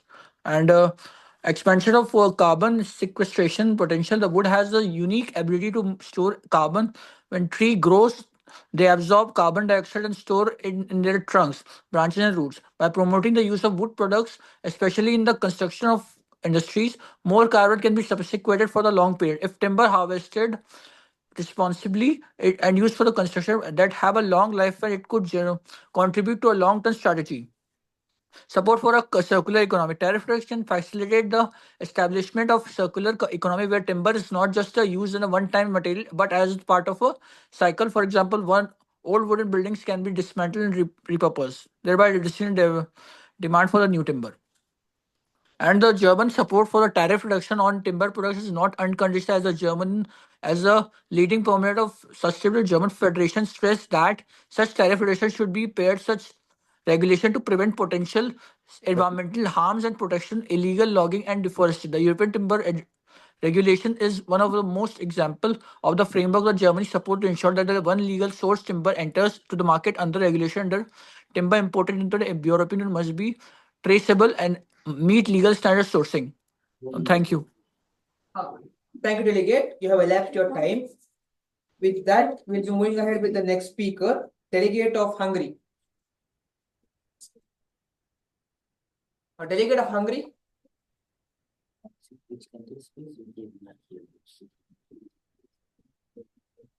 Delegate of Hungary, please.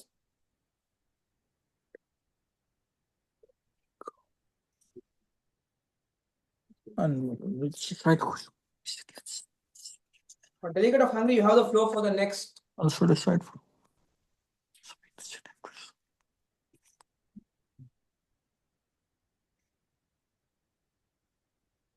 All right. Delegate of Denmark.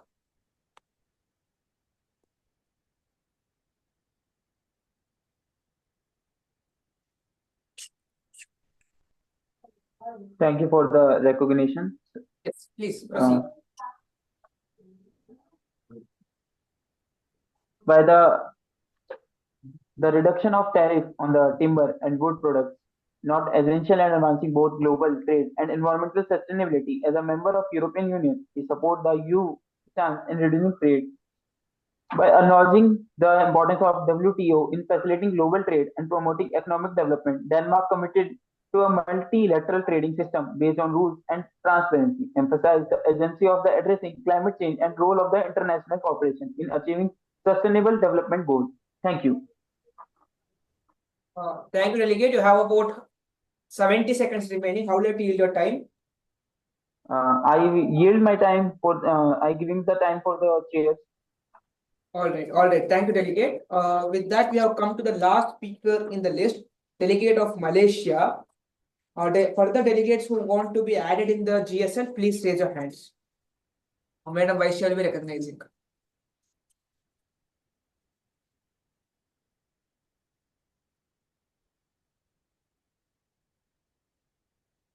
Delegates who wish to speak on the GSL, please raise your hand. Ethiopia. Any more delegates who wish to speak?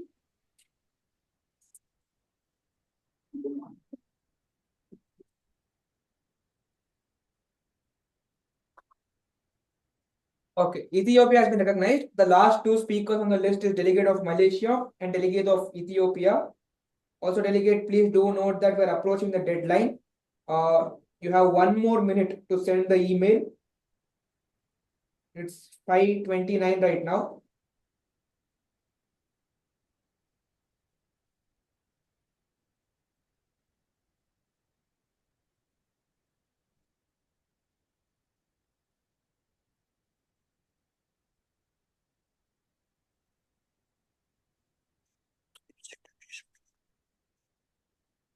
Delegate, you have 1 more minute to send the email. I have not received any email as of now.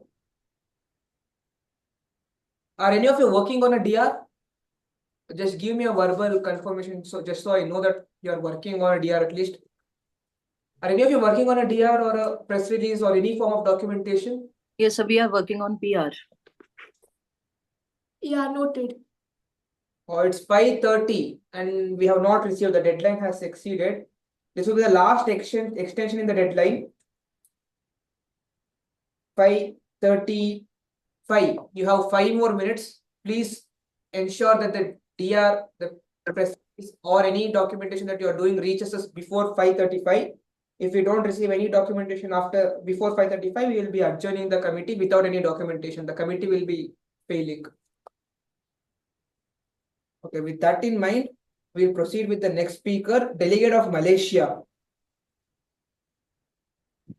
Thank you, Chair, for the opportunity again. We have been a WTO member from 1995.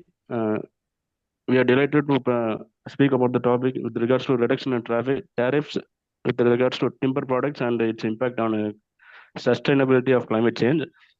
We suggest on behalf of our country is to reduce the tariffs on timber products so that it helps us both domestically and for efficient production of sustainable timber products and export it throughout the world, thereby encouraging other countries not necessary to reduce their own grown timber.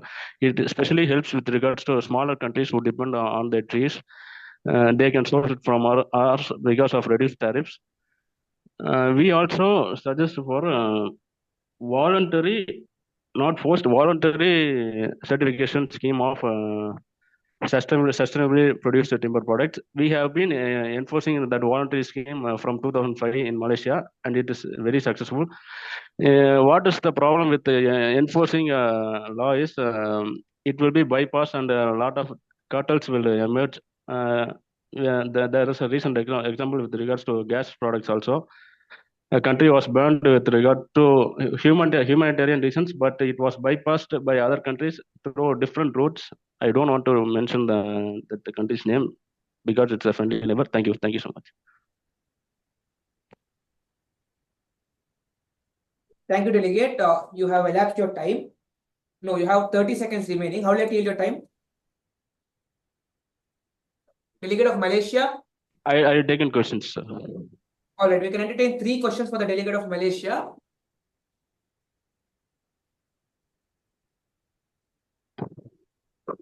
Honorable Chief, I would like to. Yes, delegate. Yes. Question. Thank you, Chief. So, how does Malaysia see the role of forestry in climate change mitigation and adaptation goals? That's all the question, ma'am. How does Malaysia see the role of forestry in achieving its climate change mitigation and adaptation goals? We have to adopt environmental friendly practices such as producing products that are replacement and eco-friendly. Overgrazing of trees must be disallowed.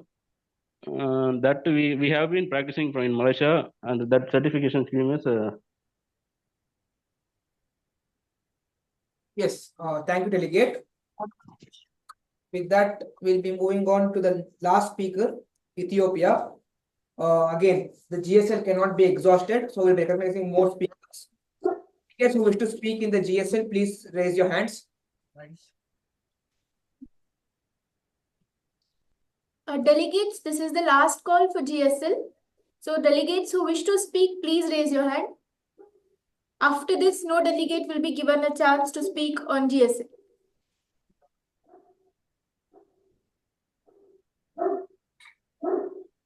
Dr. Piyush Kiradu, which country are you representing?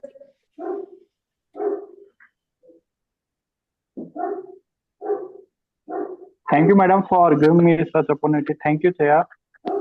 I want to represent South Africa, madam. Delegate, you are not recognized. The Vice Chair was asking for a clarification regarding who you are representing.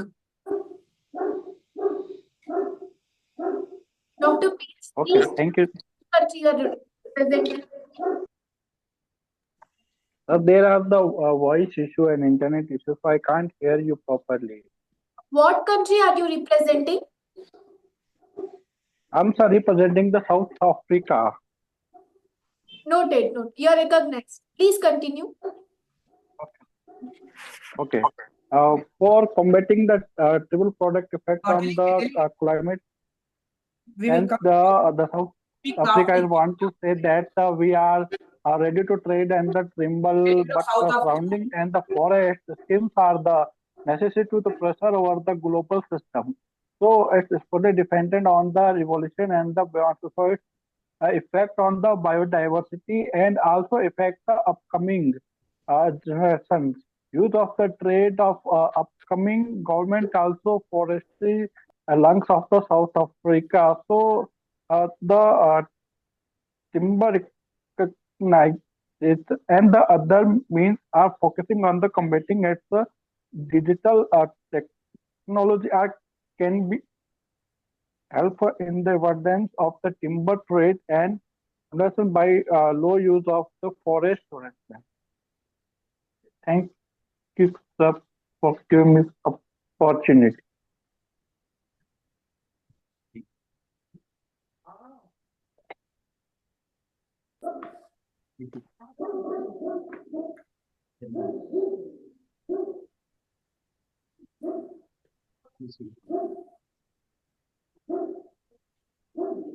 Delegate, we have received one document titled Press Release for Immediate Release, and it does not mention the sponsors or the signatories. So I'm giving you 2 more minutes. Please mention the sponsors and the signatories and send it back to me. It's from the email ID adigoswami47@gmail.com. Please mention the sponsors and signatories in the document back.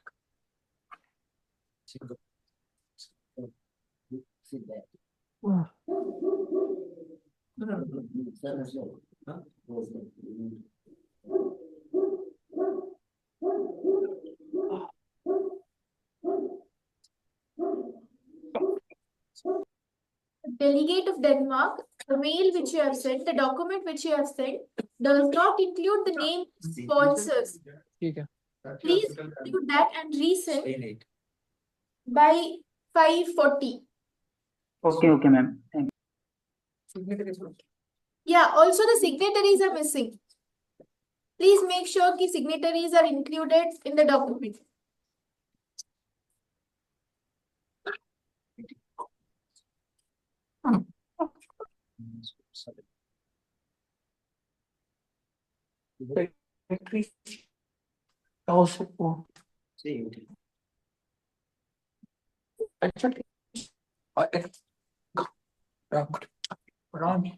I wanted to connect at first.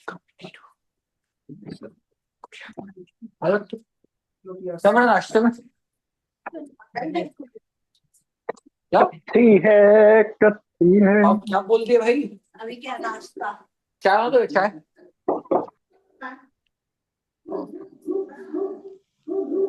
Am I audible? Honorable Chair? Yes, you're audible. Ethiopia wants to proceed. Yes, Ethiopia. Delegate of Ethiopia, you are recognized.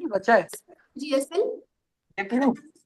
Ethiopia strongly supports the motion to discuss the reduction of tariffs on timber wood and its impact on climate change. As a nation deeply committed to sustainable development, Ethiopia understands the delicate balance between economic growth and environmental preservation. By lowering tariffs, we can encourage the legal and sustainable trade of timber, reducing the prevalence of illegal logging that depletes forests and disrupt ecosystems. This policy would also make sustainable timber more affordable, enabling countries like Ethiopia to implement green building practices, reduce carbon emission, and foster an economy aligned with climate goals. Furthermore, as a leader in reforestation through the Green Legacy Initiative, Ethiopia recognized the role of international trade in promoting shared climate responsibility. Reducing tariffs can foster partnerships, enhance resource efficiency, and ensure global cooperation in combating deforestation and climate change. So let us move forward with policies that not only stimulate economic growth but also secure a sustainable future for all. Thank you. Yes. Thank you, Delegate of Ethiopia. We are yet to receive the mail, the document regarding the same. Chair. Please proceed. Chair, I have a doubt. Like, is that necessary to add the sponsors and signatories in the press release? Yes, necessary. Yeah, how this works, like, how can we add the sponsors and all? We just discussed all together. As I had told earlier, in case all of you are presenting it unanimously, the name of the sponsor will be the committee's name. WTO Ministerial Conference. That will be the name of the sponsor. Okay. Under the name of signatories? Signatories, I need a minimum of 8 countries which are, supporting the press release. want to discuss? Okay. Yes.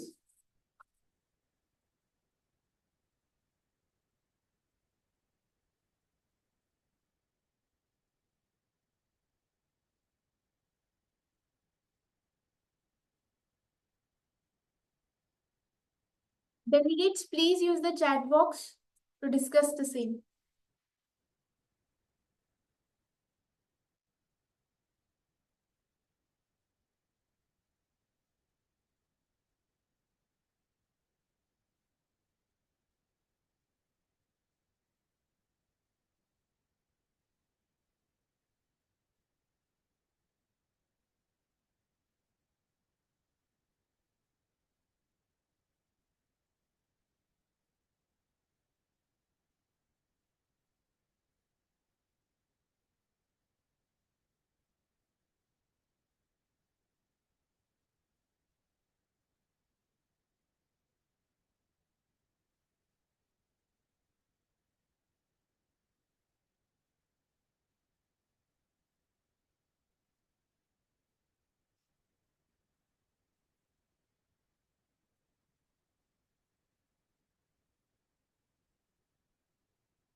Yeah.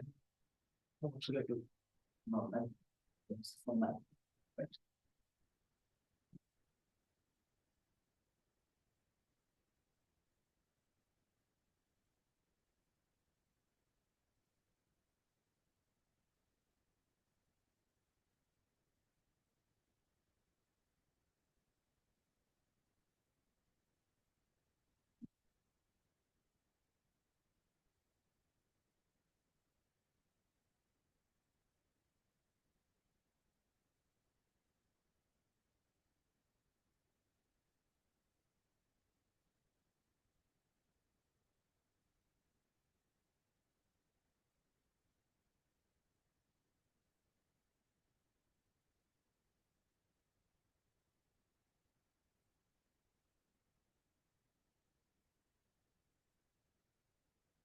Delegates, have you sent the email?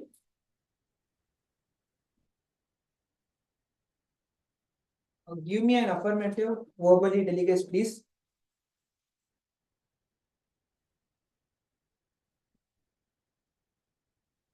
Delegates, already 3 minutes past the deadline, so we will not be considering that email. If you are sending the email, just give me an affirmative verbally, just so I know. Yes, Chair, we are just working on it. Kindly send it as soon as possible. The delegates, you got just 2 minutes. You have to send the mail, you have to send the document by 5:45, or else the document won't be considered.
The delegates, yes, we have received the document.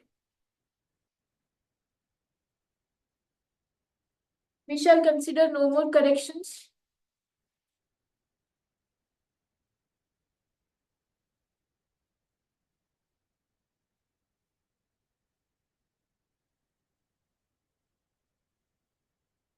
Delegate, the latest email that we received also fails to include sponsors and signatories, considering the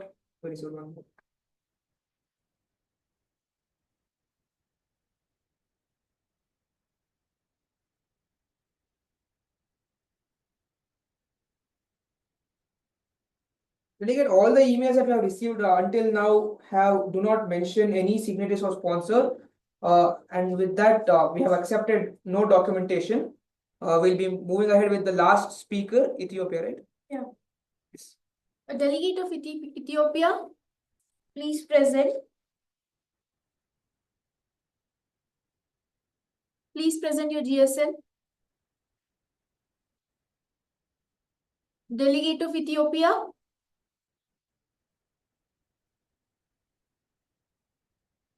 Please unmute yourself.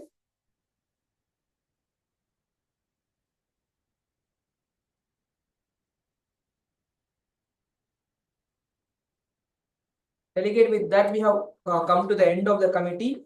We are looking for a motion to adjourn the committee, delegates. Delegates, are there any motions on the floor?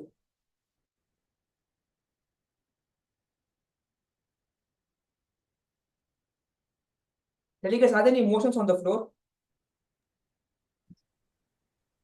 Sir, motion means to adjourn or what, sir? To bring in a...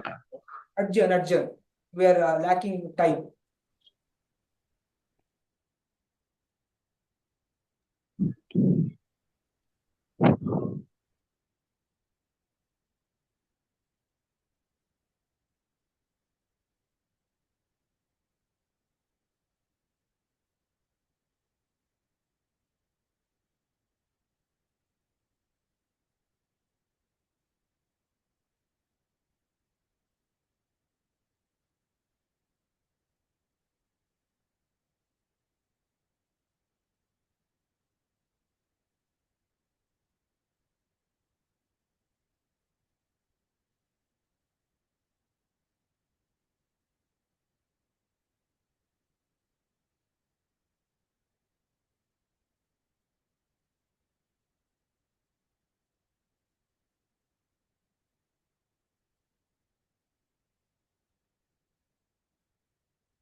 Am I audible?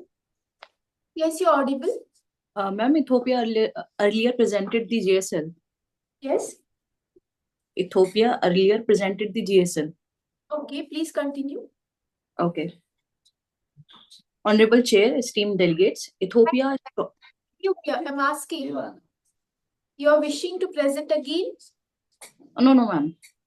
You wish to comment more? No, ma'am, no. That's it. Okay.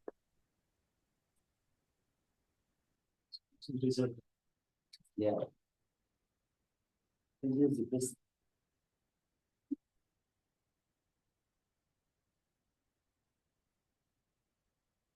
Yes. Delegates, the feedback form will be sent in the chat box right now. Kindly fill it up properly. Ensure the proper suffix, Mr., Miss, Professor, Doctor. Kindly ensure the proper prefix is filled. The same will be reflected in the certificate. Ensure the spelling is correct. We will not be responsible for any mistakes afterwards. Only the delegates who fill the feedback form will be given a certificate, and those who do not fill won't be given a certificate. Chair.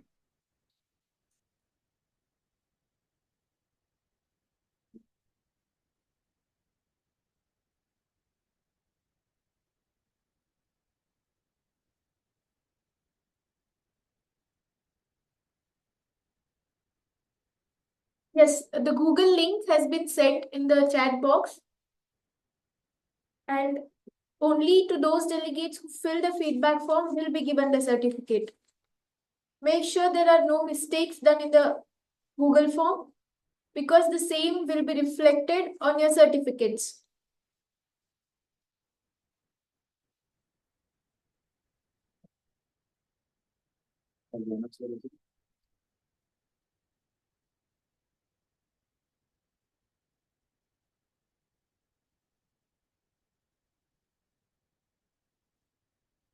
No,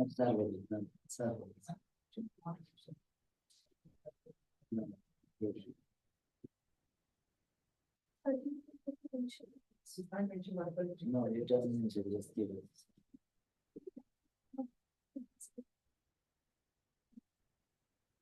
So you're waiting for your result.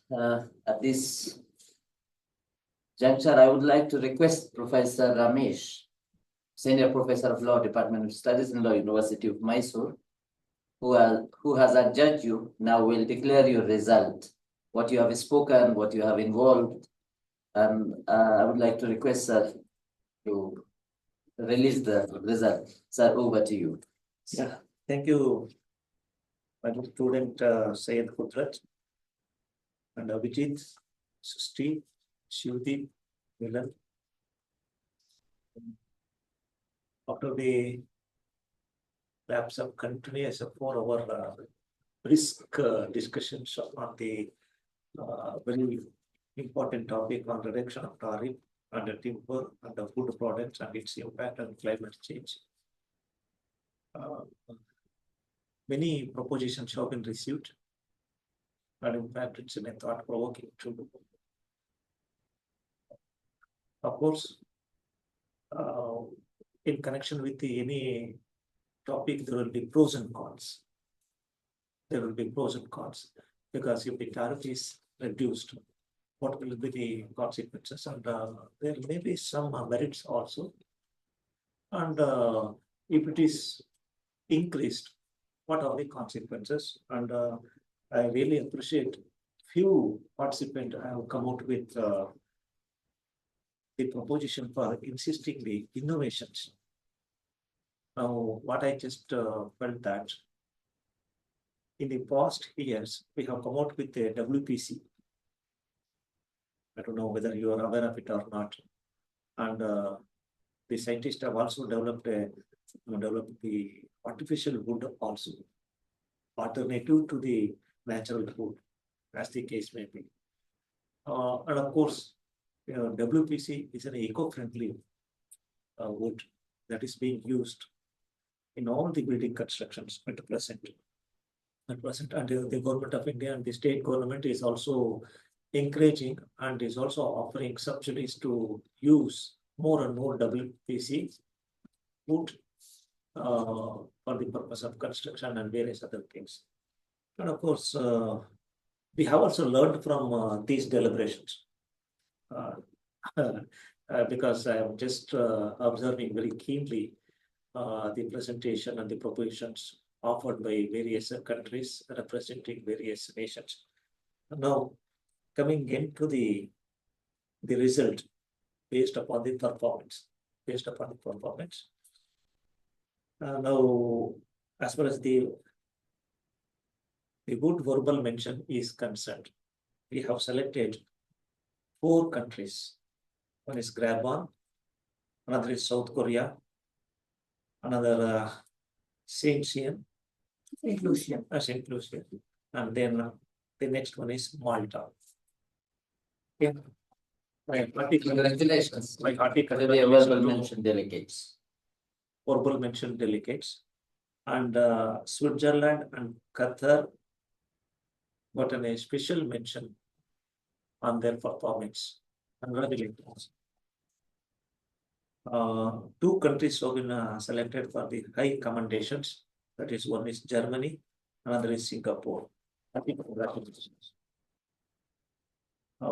We have selected based upon the performance and the propositions 2 countries for the best delegate One is Norway, another is Denmark. My hearty congratulations each and everyone. Of course, there is always a scope for improvement. Next attempt. Okay. Once again, I convey my congratulations to each and everybody. I wish you all the best in your all coming endeavors. Thank you, one and all. Thank you. Okay, over to coordinator Abhijit. Thank you. Shall we go with what is done? Yeah, please, Yeah. please. First of all, congratulations to all best delegates, high commendation and special mention and whatever mention. And now I would like to take this opportunity to deliver a word of thanks to all of you. At the end of each programs, we have a ritual of gratitudes that is called word of thanks. Today the program's success, it is not that we cannot take the privilege that we have, like we say that the organizing team has done. No, this is we have done, all of you. You have participated and we are coordinated. We did together. So this privilege of successful or failure, whatever, it goes collectively to all of us. Now, I would like to extend my sincere gratitude to Professor Lokanath N.K., Honorable Vice Chancellor, University of Mysore, and similarly to Shrimati Shailaja K.S., who is Registrar of University of Mysore, who has given us permission to conduct this program. And I would like to extend my gratitude to President of the program, Professor Dr. M.S. Benjamin, Dean Faculty of Law Chairman and Professor of Law at the Department of Studies in Law, University of Mysore. Similarly, I would like to extend my gratitude to Professor Ramesh, Professor of Law, Department of Studies in Law, who has been this organizing secretary of this program. Thank you, sir, for your support and your leadership that you have guided this program that we have done. I would like to thank Professor Dr. Sudesh in his absentia from University of Bangalore, who has been the chief guest and who has taken his time and spoke on the topic. And I would like to thank Mr. Raul Cardellini, who joined us from Netherlands and who spoke on the model UN. And usually we call the people who has the same mindset with us.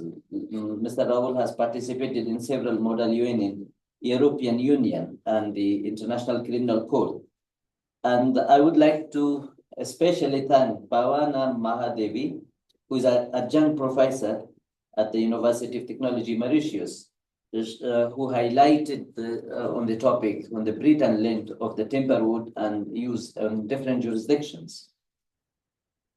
At the last, I would like to thank each one of you that you have contributed and made this program resonate successes.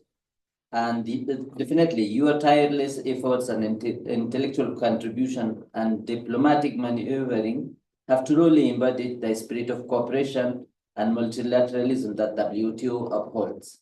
And I would like to thank my colleagues and organizing members, that includes Mr. Abhijit Kaundinya, Sirishti, Mr. John Powell, then Shivdeep, and Mr. Melan, who has helped us throughout this program. Thank you, and thank you one and all.